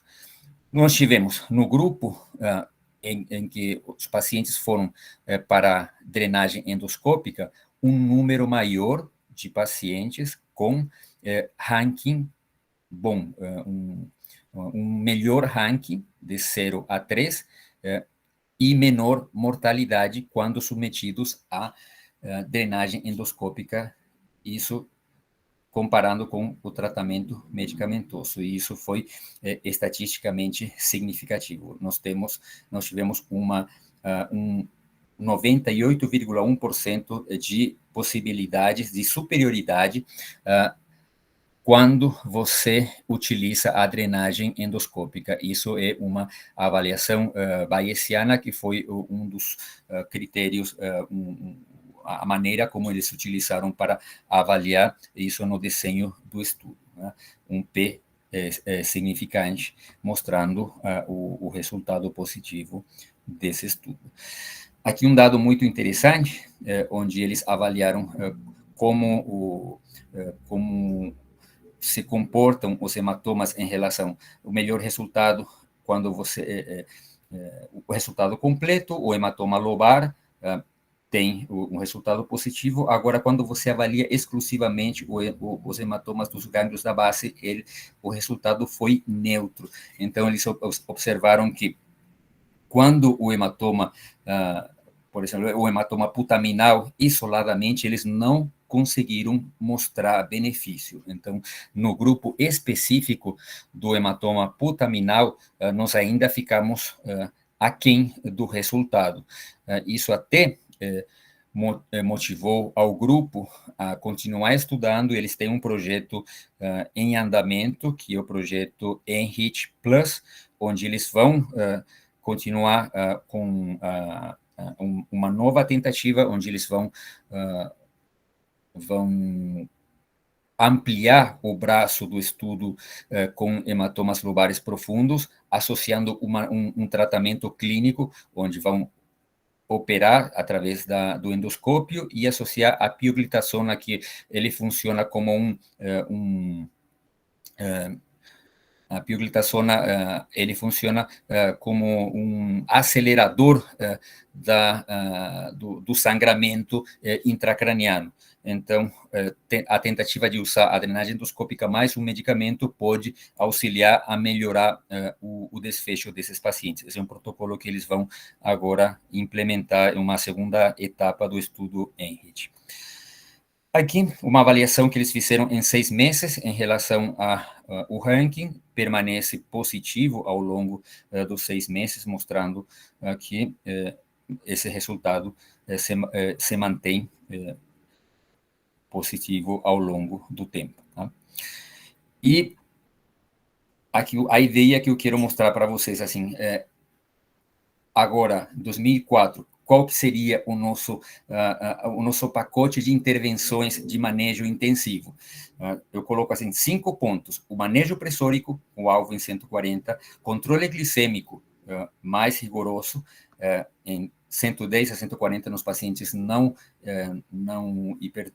diabéticos, 140 a 180 nos pacientes diabéticos, o alvo de normotermia, se nós formos utilizar o critério do Interact 3, abaixo de 37,5, reversão imediata da anticoagulação. No Interact 3, eles utilizaram, no caso dos pacientes em uso de varfarina, a reversão para 1,5 de INR em 1 hora, e nós temos a experiência de outros centros que não só revertem a varfarina, senão também revertem os DOACs com os antídotos, como, por exemplo, o uso do Andexanet para os anti-DACE3, e, enfim, podemos utilizar também o hidaroxizumab no caso da bigatrana, e acrescentar o tratamento cirúrgico nas primeiras 24 horas, que é o resultado do Enrich. Raul, eu queria já aproveitar esse slide seu. Tem uma pergunta aqui do chat, do Pedro. Qual o tempo para colocar, ele pergunta, a PA na meta? Eu até estenderia. Qual é o tempo para colocar essas medidas na meta conforme o Interact? Conforme o Interact é 1 hora, tá? Eles mantiveram o mesmo... 1 hora da admissão do paciente. 1 hora da admissão, tá? Eles continuam com o mesmo protocolo, eles não mudaram o protocolo inicial, o objetivo é 1 hora, tá? Que, claro, no nosso caso é sempre um pouco mais difícil, porque nós só temos o nitroprusiato como droga ruim para alcançar. Lá na Ásia, eles não usam nitroprusiato como primeira escolha, eles usam o Urapidil, que é uma droga assim, muito mais potente, eles conseguem isso. Em outros países, eles utilizam geralmente a anicardipina como primeira opção, e associam labetalol em segunda opção. Então, nós sempre teremos mais dificuldade para conseguir em 1 hora, porque muitos pacientes não respondem muito bem ao nitroprusiato, mas o objetivo é na primeira hora. Tá? Da mesma maneira, a reversão imediata da anticoagulação, o objetivo é na primeira hora. Nós teremos sempre mais dificuldade, porque na maioria dos nossos centros nós não temos ainda os reversores mais imediatos, como o complexo protrombínico, enfim. Nós vamos ter que lidar com vitamina K e plasma, que esses são mais demorados. Mas vamos trabalhar com o que nós temos, tá? Outro comentário que eu queria fazer em relação ao tratamento cirúrgico. O nosso tratamento cirúrgico ainda é muito conservador. Em muitos países, a craniotomia descompressiva ele é utilizada rotineiramente. Né? Por exemplo, nesse trial, no Interact 3, aproximadamente 25% dos pacientes em ambos os grupos foram submetidos à craniotomia descompressiva. Então, isso deve ter ajudado a ter uma mortalidade muito baixa. A mortalidade, vocês viram que foi de 17%, 14%, muito baixo para um grupo de hematoma intraparenquimatoso cerebral. E um número muito alto de craniotomia descompressiva. Né? Agora, só para finalizar, o que nós temos ainda em estudo? Uma nova geração de aspiradores, Artemis e Aurora, estão sendo testados, são aspiradores muito mais modernos e que permitiriam uma drenagem do hematoma ainda com muito menos dano, muito menos invasão no cérebro e com maior agilidade. O protocolo faz teste com fator 7 recombinante até 120 minutos do início, ele está indo... Está sendo realizado nos Estados Unidos.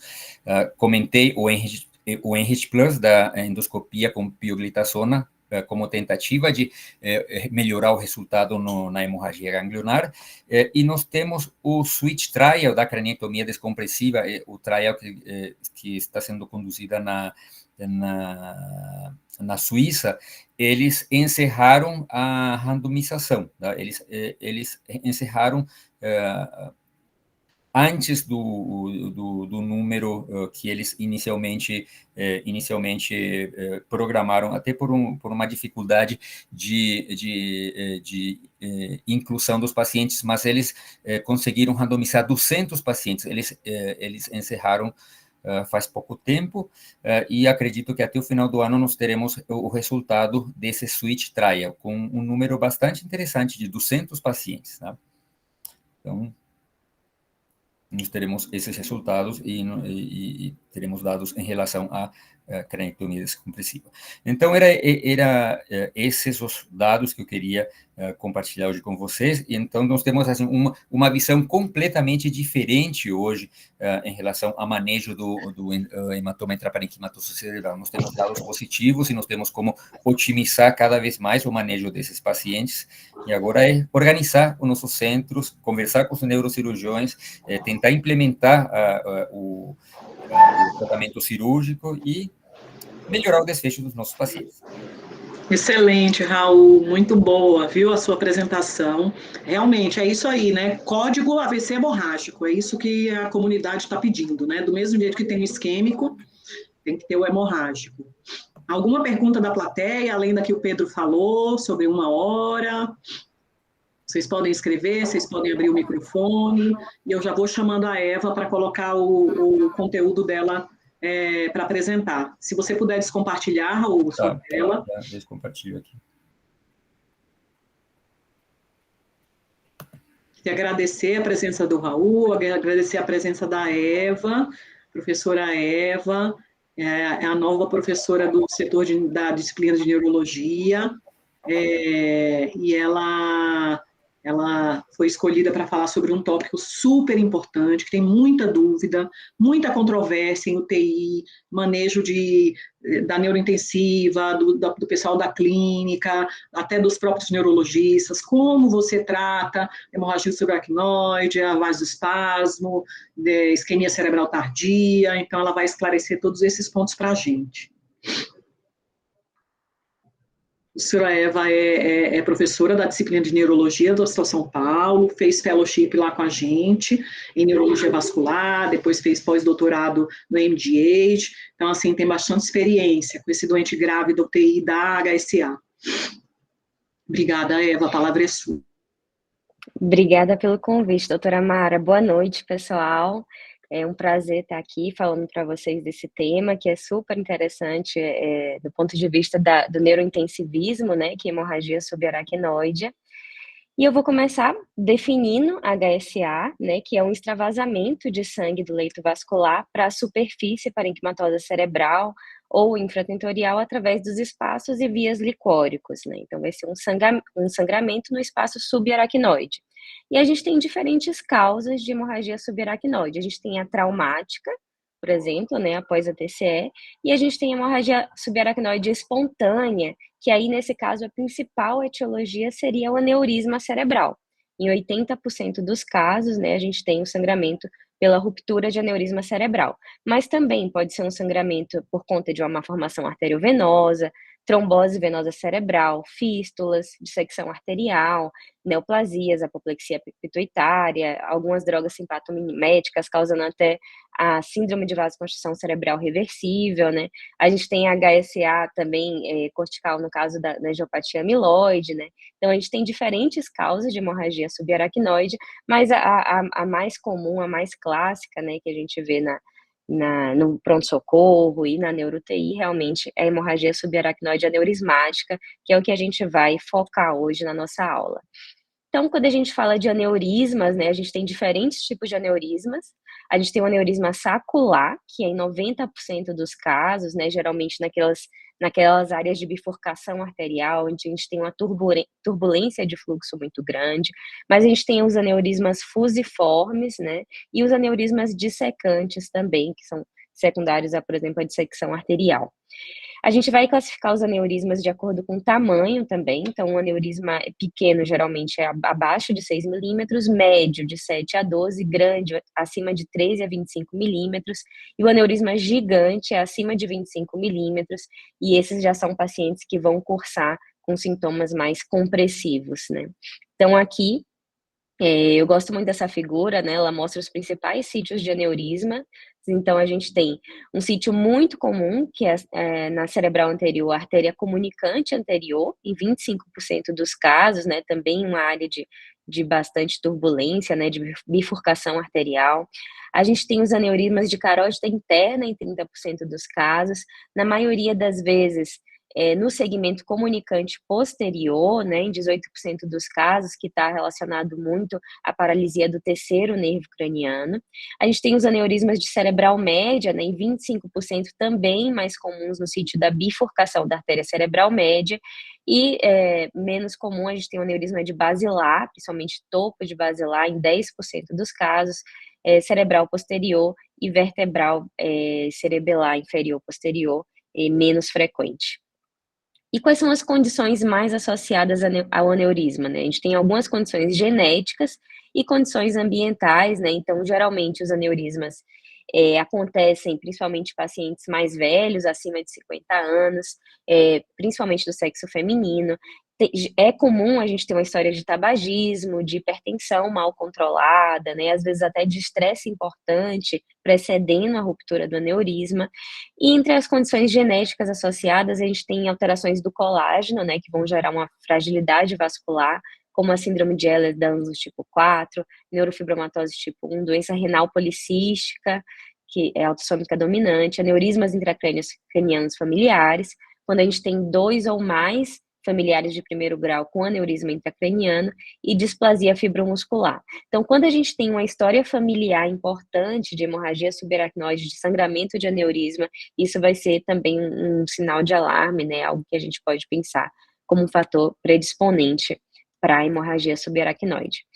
E quais são os sintomas mais comuns, né? A gente tem o sintoma clássico, que é a cefaleia súbita, também chamada cefaleia entrovoada, né? Que é aquela cefaleia que atinge o pico em menos de 1 minuto, em 80% dos pacientes, né? A dor de cabeça pior dor da vida, né? Essa é algo clássico, então sempre quando ocorre uma cefaleia súbita, a gente vai precisar descartar a hemorragia subaracnoide, mas também os pacientes podem cursar com alteração de consciência por causa do sangramento, por conta de hipertensão intracraniana, náuseas e vômitos em até 77% dos casos, irritação meníngea em aproximadamente 1/3, então é sempre importante a gente pesquisar os sinais meníngeos nesses pacientes. E em até 40% dos casos, se a gente for perguntar, o paciente tem uma história de cefaleia sentinela.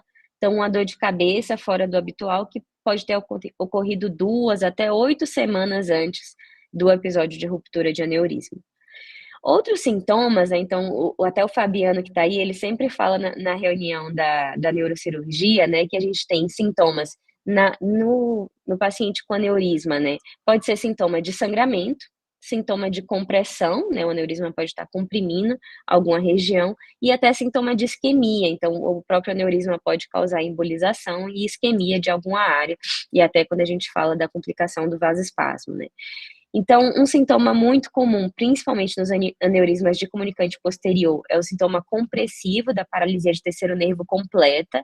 Então, é aquele paciente clássico que chega com a dor de cabeça súbita e que tem uma pitose palpebral e uma midríase, né? Então, como a parte autonômica do terceiro nervo vai estar mais na região mais periférica do nervo, a compressão do aneurisma vai causar também uma midríase, né, associada à pitose, a paralisia do sexto nervo nos pacientes que têm aumento da pressão intracraniana, quando tem alteração cerebral média, pode ter hemiparesia, afasia, heminegligência, nos pacientes com aneurisma de cerebral anterior podem cursar também com paraparesia, abulia, na carótida interna, né, se pegar segmento oftálmico, a gente pode ter alteração visual, e na basilar, sinais de tronco cerebral, então pode ter também compressão de tronco com alguns sinais de tronco.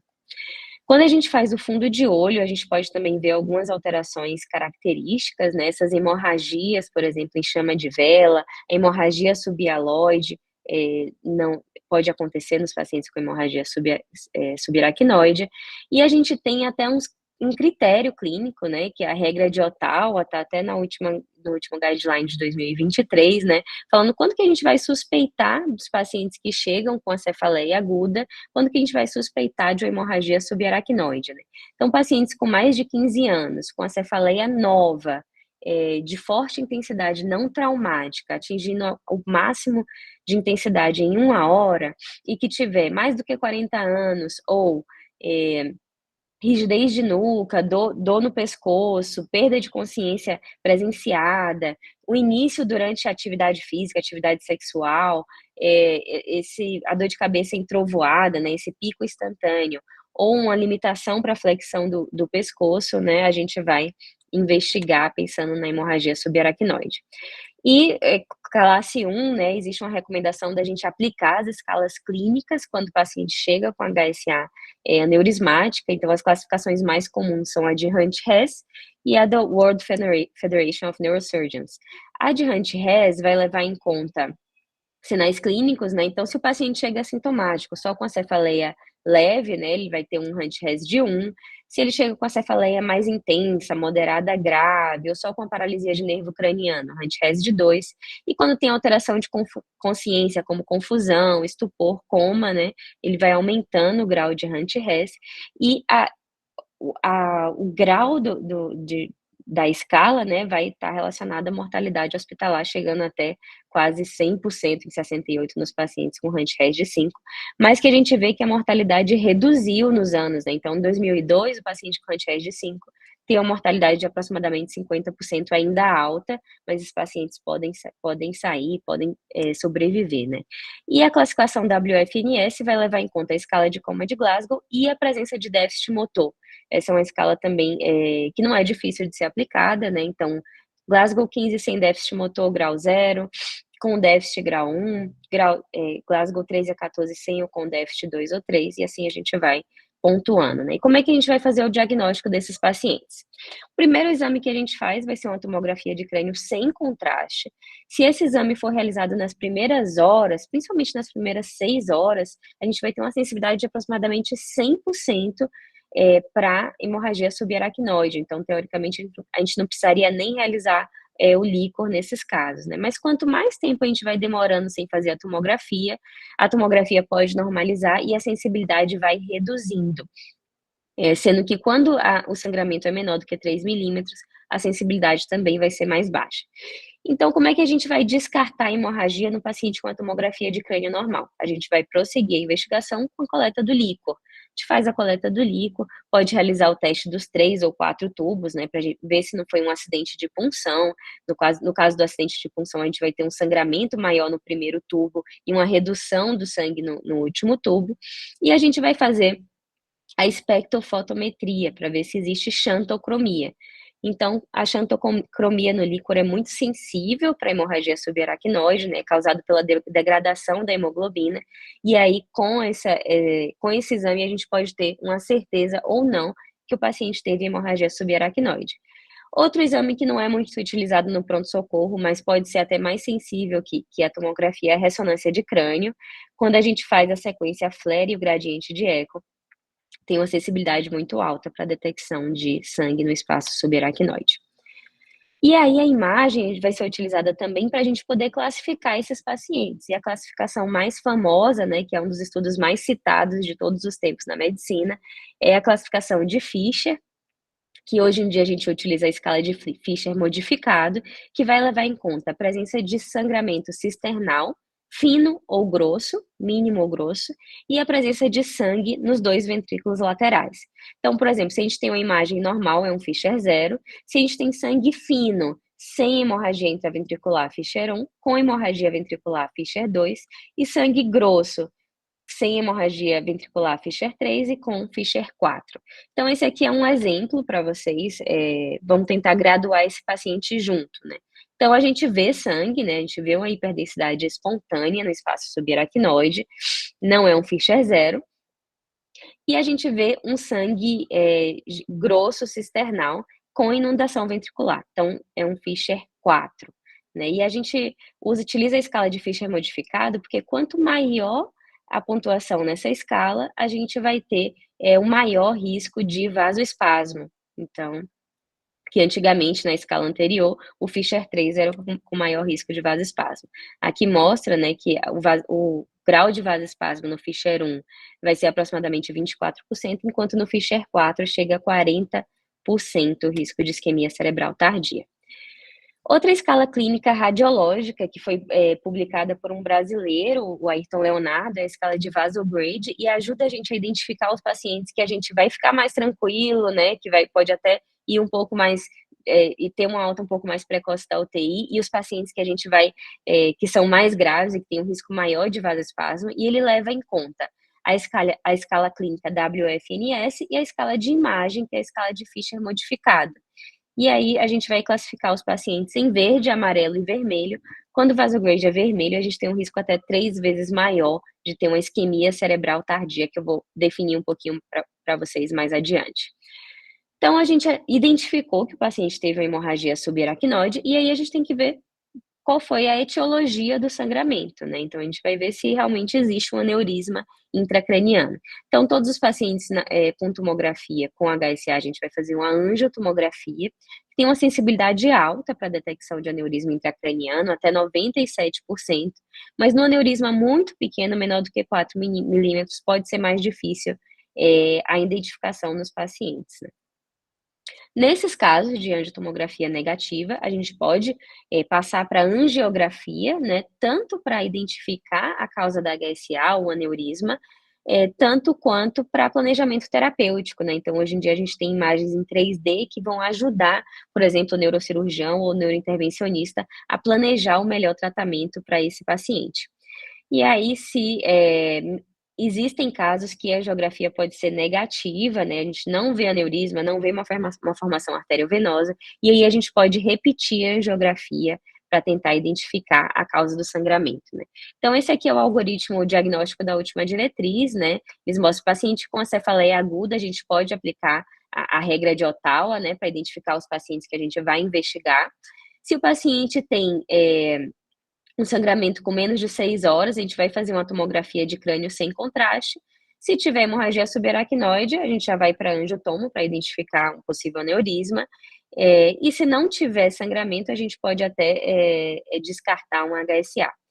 Com mais ou igual a 6 horas, né, ou um déficit neurológico novo, a gente vai fazer a tomo sem contraste. Se não for diagnóstico, a gente vai passar para o líquor, e a identificação da xantocromia, né, vai ajudar a gente no diagnóstico da hemorragia subaracnoide. Então, essa é a última diretriz de 2023, né, apesar da gente ter uma diretriz nova, a gente não teve tanto avanço, assim, de estudos clínicos randomizados e tanta mudança no tratamento agudo da hemorragia subaracnoide. E aí, como é que a gente vai cuidar desse paciente, né? A gente tem algumas fases do cuidado, a gente tem a fase pré-hospitalar, né? Quando a gente tem identificação do paciente, muitos pacientes vêm pelo SAMU, né? A gente tem a fase intra-hospitalar, e aí, nesse caso, uma coisa muito importante é que os pacientes sejam tratados em centros de alto volume e que tenham uma UTI neurológica com equipe multidisciplinar que esteja acostumada a tratar os pacientes com hemorragia subaracnoide. E a gente tem a fase ambulatorial de reabilitação que vai acontecer depois. Então, esse aqui foi um estudo que mostrou uma relação muito importante, né, do volume de casos de hemorragia subaracnoide no centro, né, no hospital, e com grau de mortalidade. Então, se a gente trata o paciente no centro de alto volume, menor vai ser a mortalidade desse paciente, né? Então, isso é uma coisa muito importante de referenciar o paciente para um centro que está acostumado a tratar esses pacientes que são muito graves e exigem um cuidado muito intensivo, né? Então, como é que vai ser o manejo agudo, né? Então, teve um sangramento de aneurisma, a gente vai chamar a neurocirurgia ou a neurointervenção, né? Porque esse paciente a gente vai precisar clipar ou embolizar o aneurisma, a gente vai precisar fazer um controle pressórico, porque pressões muito altas podem predispor uma ruptura, um ressangramento do aneurisma, iniciar a nimodipina, que a gente tem evidência alta para prevenção de isquemia cerebral tardia, e manter os pacientes normotérmicos, normoglicêmicos, para evitar complicações. Sobre o ressangramento, né, essa é a principal complicação inicial nos pacientes com hemorragia subaracnoide, né, então alguns pacientes podem chegar até a morte súbita, né, no sangramento inicial, e o ressangramento vai ter uma taxa de mortalidade de aproximadamente 70%. Então, é algo que a gente tem que evitar de qualquer forma, né. E o que geralmente está associado ao aumento de taxa de ressangramento? Então, quanto hemorragia subaracnoide, quando chega mais cedo, com menos de 6 horas, pacientes hipertensos, com hematoma intraparenquimatoso ou intraventricular, com escala de Hunt-Hess maior, com aneurisma de circulação posterior, aneurisma maior do que 10 milímetros, tem uma taxa maior de ressangramento, né? Mas em todos os pacientes, a gente vai tentar tratar o mais precoce para evitar esse ressangramento. E até a gente clipar o aneurisma, né, é importante a gente fazer um controle da pressão arterial, porque níveis pressóricos muito aumentados vão aumentar, né, o estresse na parede desse aneurisma e podem predispor a um sangramento. A gente não tem estudo randomizado identificando, né, qual é o melhor alvo de pressão para esses pacientes. A gente tem guideline anterior sugerindo um nível de pressão sistólica menor do que 160 até a segurança do aneurisma, né? A diretriz atual, ele só fala que realmente a gente deve evitar, né, flutuações de pressão arterial, né, evitar hipotensão grave, já que esses pacientes também podem fazer isquemia, né, e também hipertensão, né. Então, de uma forma geral, a gente evita pressões muito altas e acaba mantendo esse alvo de sistólica um pouco mais baixa até a gente segurar o aneurisma. Antigamente, existiam alguns estudos que mostravam algum benefício da gente utilizar antifibrinolítico, né? Mas hoje em dia a gente já sabe que não tem benefício da terapia antifibrinolítica, por exemplo, com o ácido tranexâmico, para evitar a ruptura do aneurisma. Em relação a quando que a gente faz a cirurgia, né? Então, o paciente chegou com hemorragia subaracnoide, né? A gente vai chamar a equipe, né, responsável para fazer a neurocirurgia, a neurointervenção, para fazer o fechamento do aneurisma, e de preferência, esse fechamento deve ser feito nas primeiras 24 horas para melhorar desfecho. A gente ainda não tem evidência para indicar, por exemplo, nas primeiras 6 horas, porque às vezes também fazer a cirurgia de muita emergência pode ser também deletério, né? Então pode pegar uma equipe desavisada. Então, de preferência, dentro das primeiras 24 horas, a gente recomenda a clipagem ou a embolização do aneurisma, né? Então, essas são as duas formas de tratamento principal, né? A neurocirurgia com a clipagem e o tratamento endovascular com a embolização, né? São dois tratamentos que podem ser realizados, e a própria guideline fala, né, que para a gente escolher, né, qual o melhor tratamento, o ideal é que o paciente seja avaliado por especialista com expertise tanto endovascular quanto cirúrgica para determinar os riscos e benefícios de cada técnica, apesar da gente saber que para alguns casos específicos, a gente prefere uma técnica ou outra, e vai depender muito também da equipe do hospital e do que eles estão acostumados a fazer. Então, a gente tem 2 estudos principais prospectivos randomizados avaliando o tratamento e comparando o tratamento de clipagem com o tratamento de embolização, que é o ISAT e o BRAT, né, o Barrel, e isso que foram estudos o ISAT foi multicêntrico, o Barrel é um centro único, né, com 400 pacientes tratados. E o que o ISAT mostrou? Ele mostrou que os pacientes com embolização, tanto com embolização quanto com clipagem, tem um risco de ressangramento baixo. O risco de morte pode ser um pouco maior nos pacientes que cliparam nos primeiros 5 anos, e o risco de independência funcional acaba sendo igual nos 2 tipos, né? Porém, houve uma redução, né? A gente viu aqui quando a gente viu um risco anual de morte, que o risco de morte foi um pouco menor nos pacientes que embolizaram em relação ao paciente com clipagem, né? 23% na embolização e 30% no clipe, apesar dos pacientes que embolizaram terem uma maior taxa de não obliteração completa do aneurisma, né? Então, com o estudo ISAT, que eles fizeram uma avaliação de longo prazo, de até 18 anos de follow-up, né?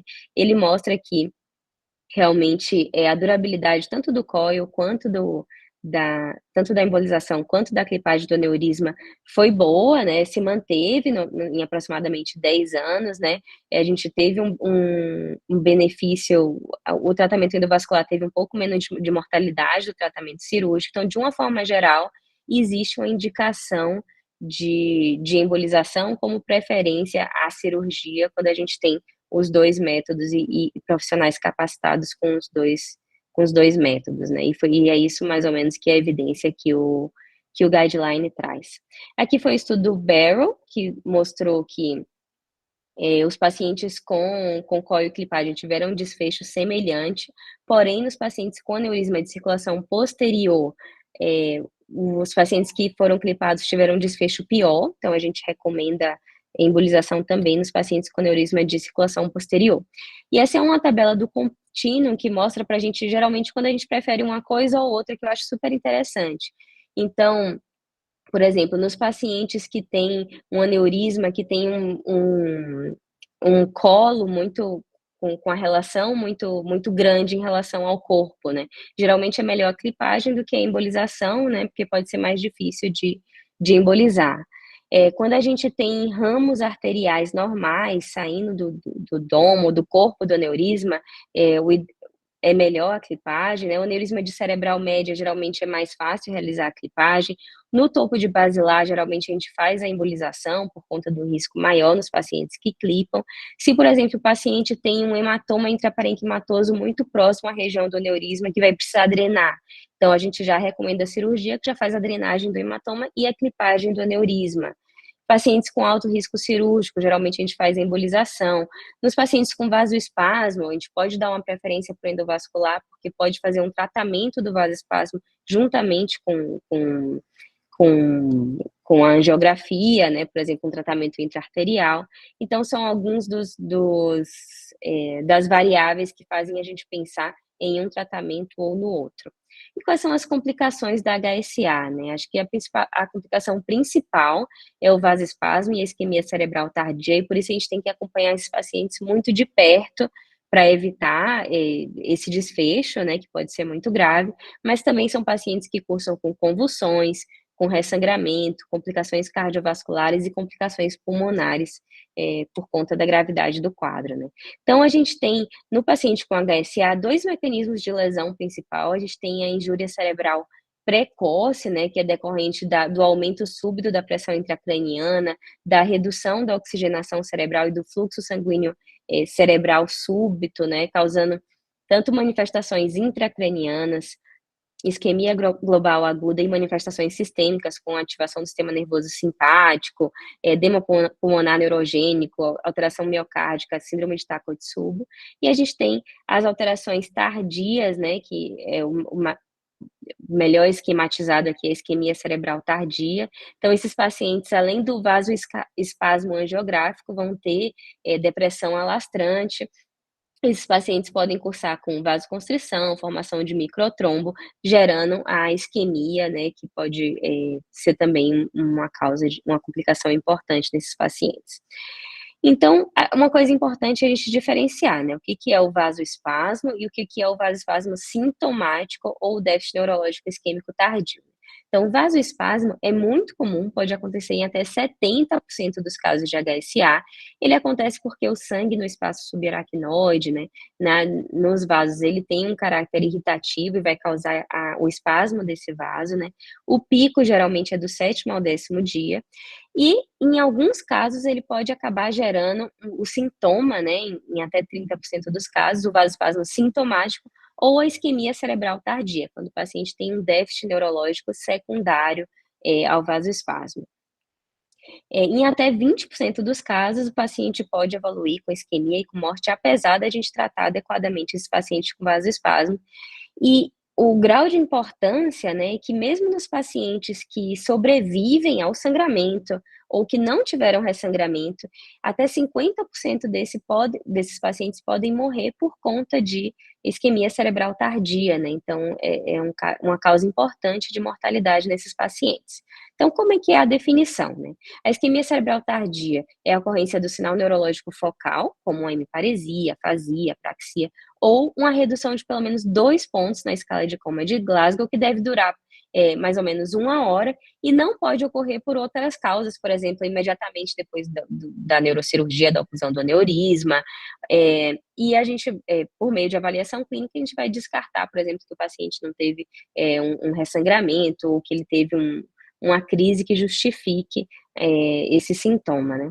Como é que a gente vai identificar e monitorizar esses pacientes? No paciente acordado, é muito fácil, o exame neurológico é o padrão ouro, né? Então, se o paciente não tem déficit, está bem acordado, está respondendo, esse paciente não está com isquemia cerebral tardia, né? Mas o maior desafio para a gente é naquele paciente com HSA de alto grau, que está sedado, que está entubado, e aí esses pacientes podem evoluir com vasoespasmo e isquemia e a gente não conseguir identificar adequadamente. Então, por isso que é importante os métodos complementares, por exemplo, o Doppler transcraniano, eletroencefalograma, tomografia de perfusão e até métodos invasivos como a microdiálise.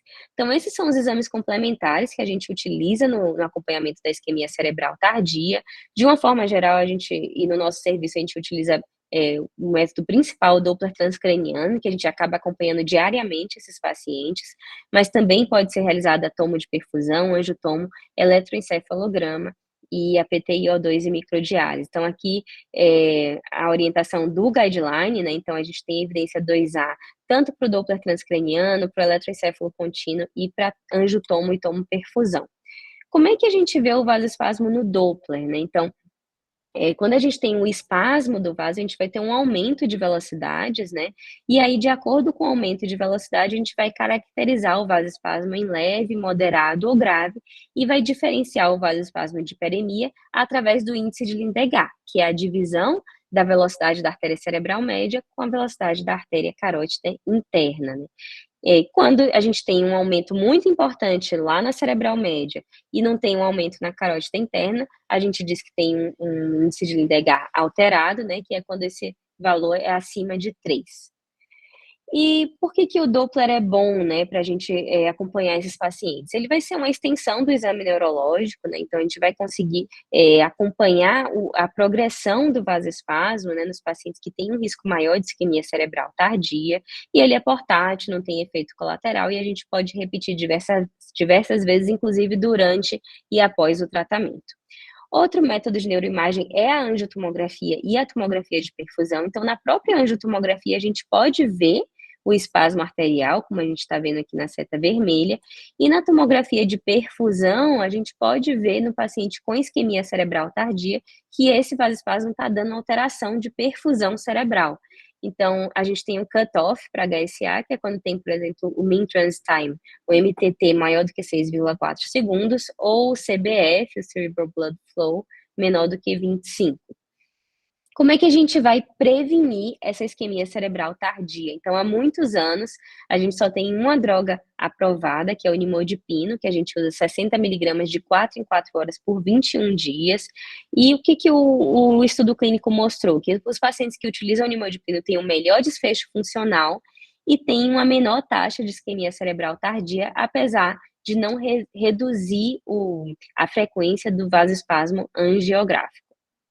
Então, não quer dizer que ele vai reduzir o vasoespasmo, mas vai reduzir o grau de isquemia e alteração funcional em decorrência dele. Aqui foram as diversas medicações que já foram tentadas, né, além do nimodipino, né, pravastatina, simvastatina, atorvastatina, milrinone, e as únicas 2 medicações que tiveram algum grau de evidência, né, a gente tem o nimodipino, que tem o maior grau de evidência, e o cilostazol também mostrou alguma evidência, uma possível eficácia na prevenção de isquemia cerebral tardia. O que a gente não deve fazer, né? A gente não deve fazer, antigamente a gente tinha aquela terapia dos 3 Hs, né? Hipertensão, hipervolemia. Hoje em dia a gente não faz mais, né? A gente sabe que a hipervolemia é deletéria e é contraindicada nesses pacientes, assim como a hipovolemia, né? E a gente vai indicar geralmente a euvolemia nesses pacientes. Então, como é que vai ser o tratamento? A gente vai induzir hipertensão, né? Esse é o tratamento mais indicado para o vasoespasmo. Geralmente a gente usa a noradrenalina. A gente tem um estudo importante que foi realizado, que foi o estudo Himalaia, né, que na verdade foi estudo randomizado que não mostrou. Desculpa, gente, minha filhinha acordou aqui. Espera um pouquinho, mas já está terminando, tá bom? Já estamos aqui pertinho do final. Então, a gente faz indução de hipertensão, exame neurológico a cada aumento de indução de hipertensão, e se persistência, a gente pode escalonar o tratamento com a terapia endovascular ou até com vasodilatador intraarterial ou intravenoso. Então, entre os vasodilatadores intraarteriais, a gente tem a nicardipina, papaverina e o verapamil, que mostram tanto melhora angiográfica quanto melhora neurológica nos pacientes. E a gente tem a terapia inotrópica, que é o milrinone intravenoso, que a gente faz bastante no nosso serviço e vê bastante resultado, né? Então, quando a gente não tem o paciente, a angiografia, né, e o tratamento intraarterial com tanta facilidade, é uma medicação que faz efeito, e a gente utiliza o protocolo de Montreal, que a gente vai aumentando a infusão até 1,25 microgramas por quilo por minuto. Então, esse é o protocolo da UTI neurológica do Hospital São Paulo. Paciente que faz o diagnóstico de isquemia cerebral tardia, geralmente a gente inicia com indução de hipertensão com noradrenalina, até chegar numa pressão sistólica máxima de 220, a gente mantém por 24 a 48 horas se o paciente melhorar. Se o paciente não melhorar, a gente já passa para terapia inotrópica com milrinone, né, faz o bolus, depois infusão contínua, mantendo por 24 horas, e outra possibilidade seria o vasodilatador intraarterial ou o balonamento.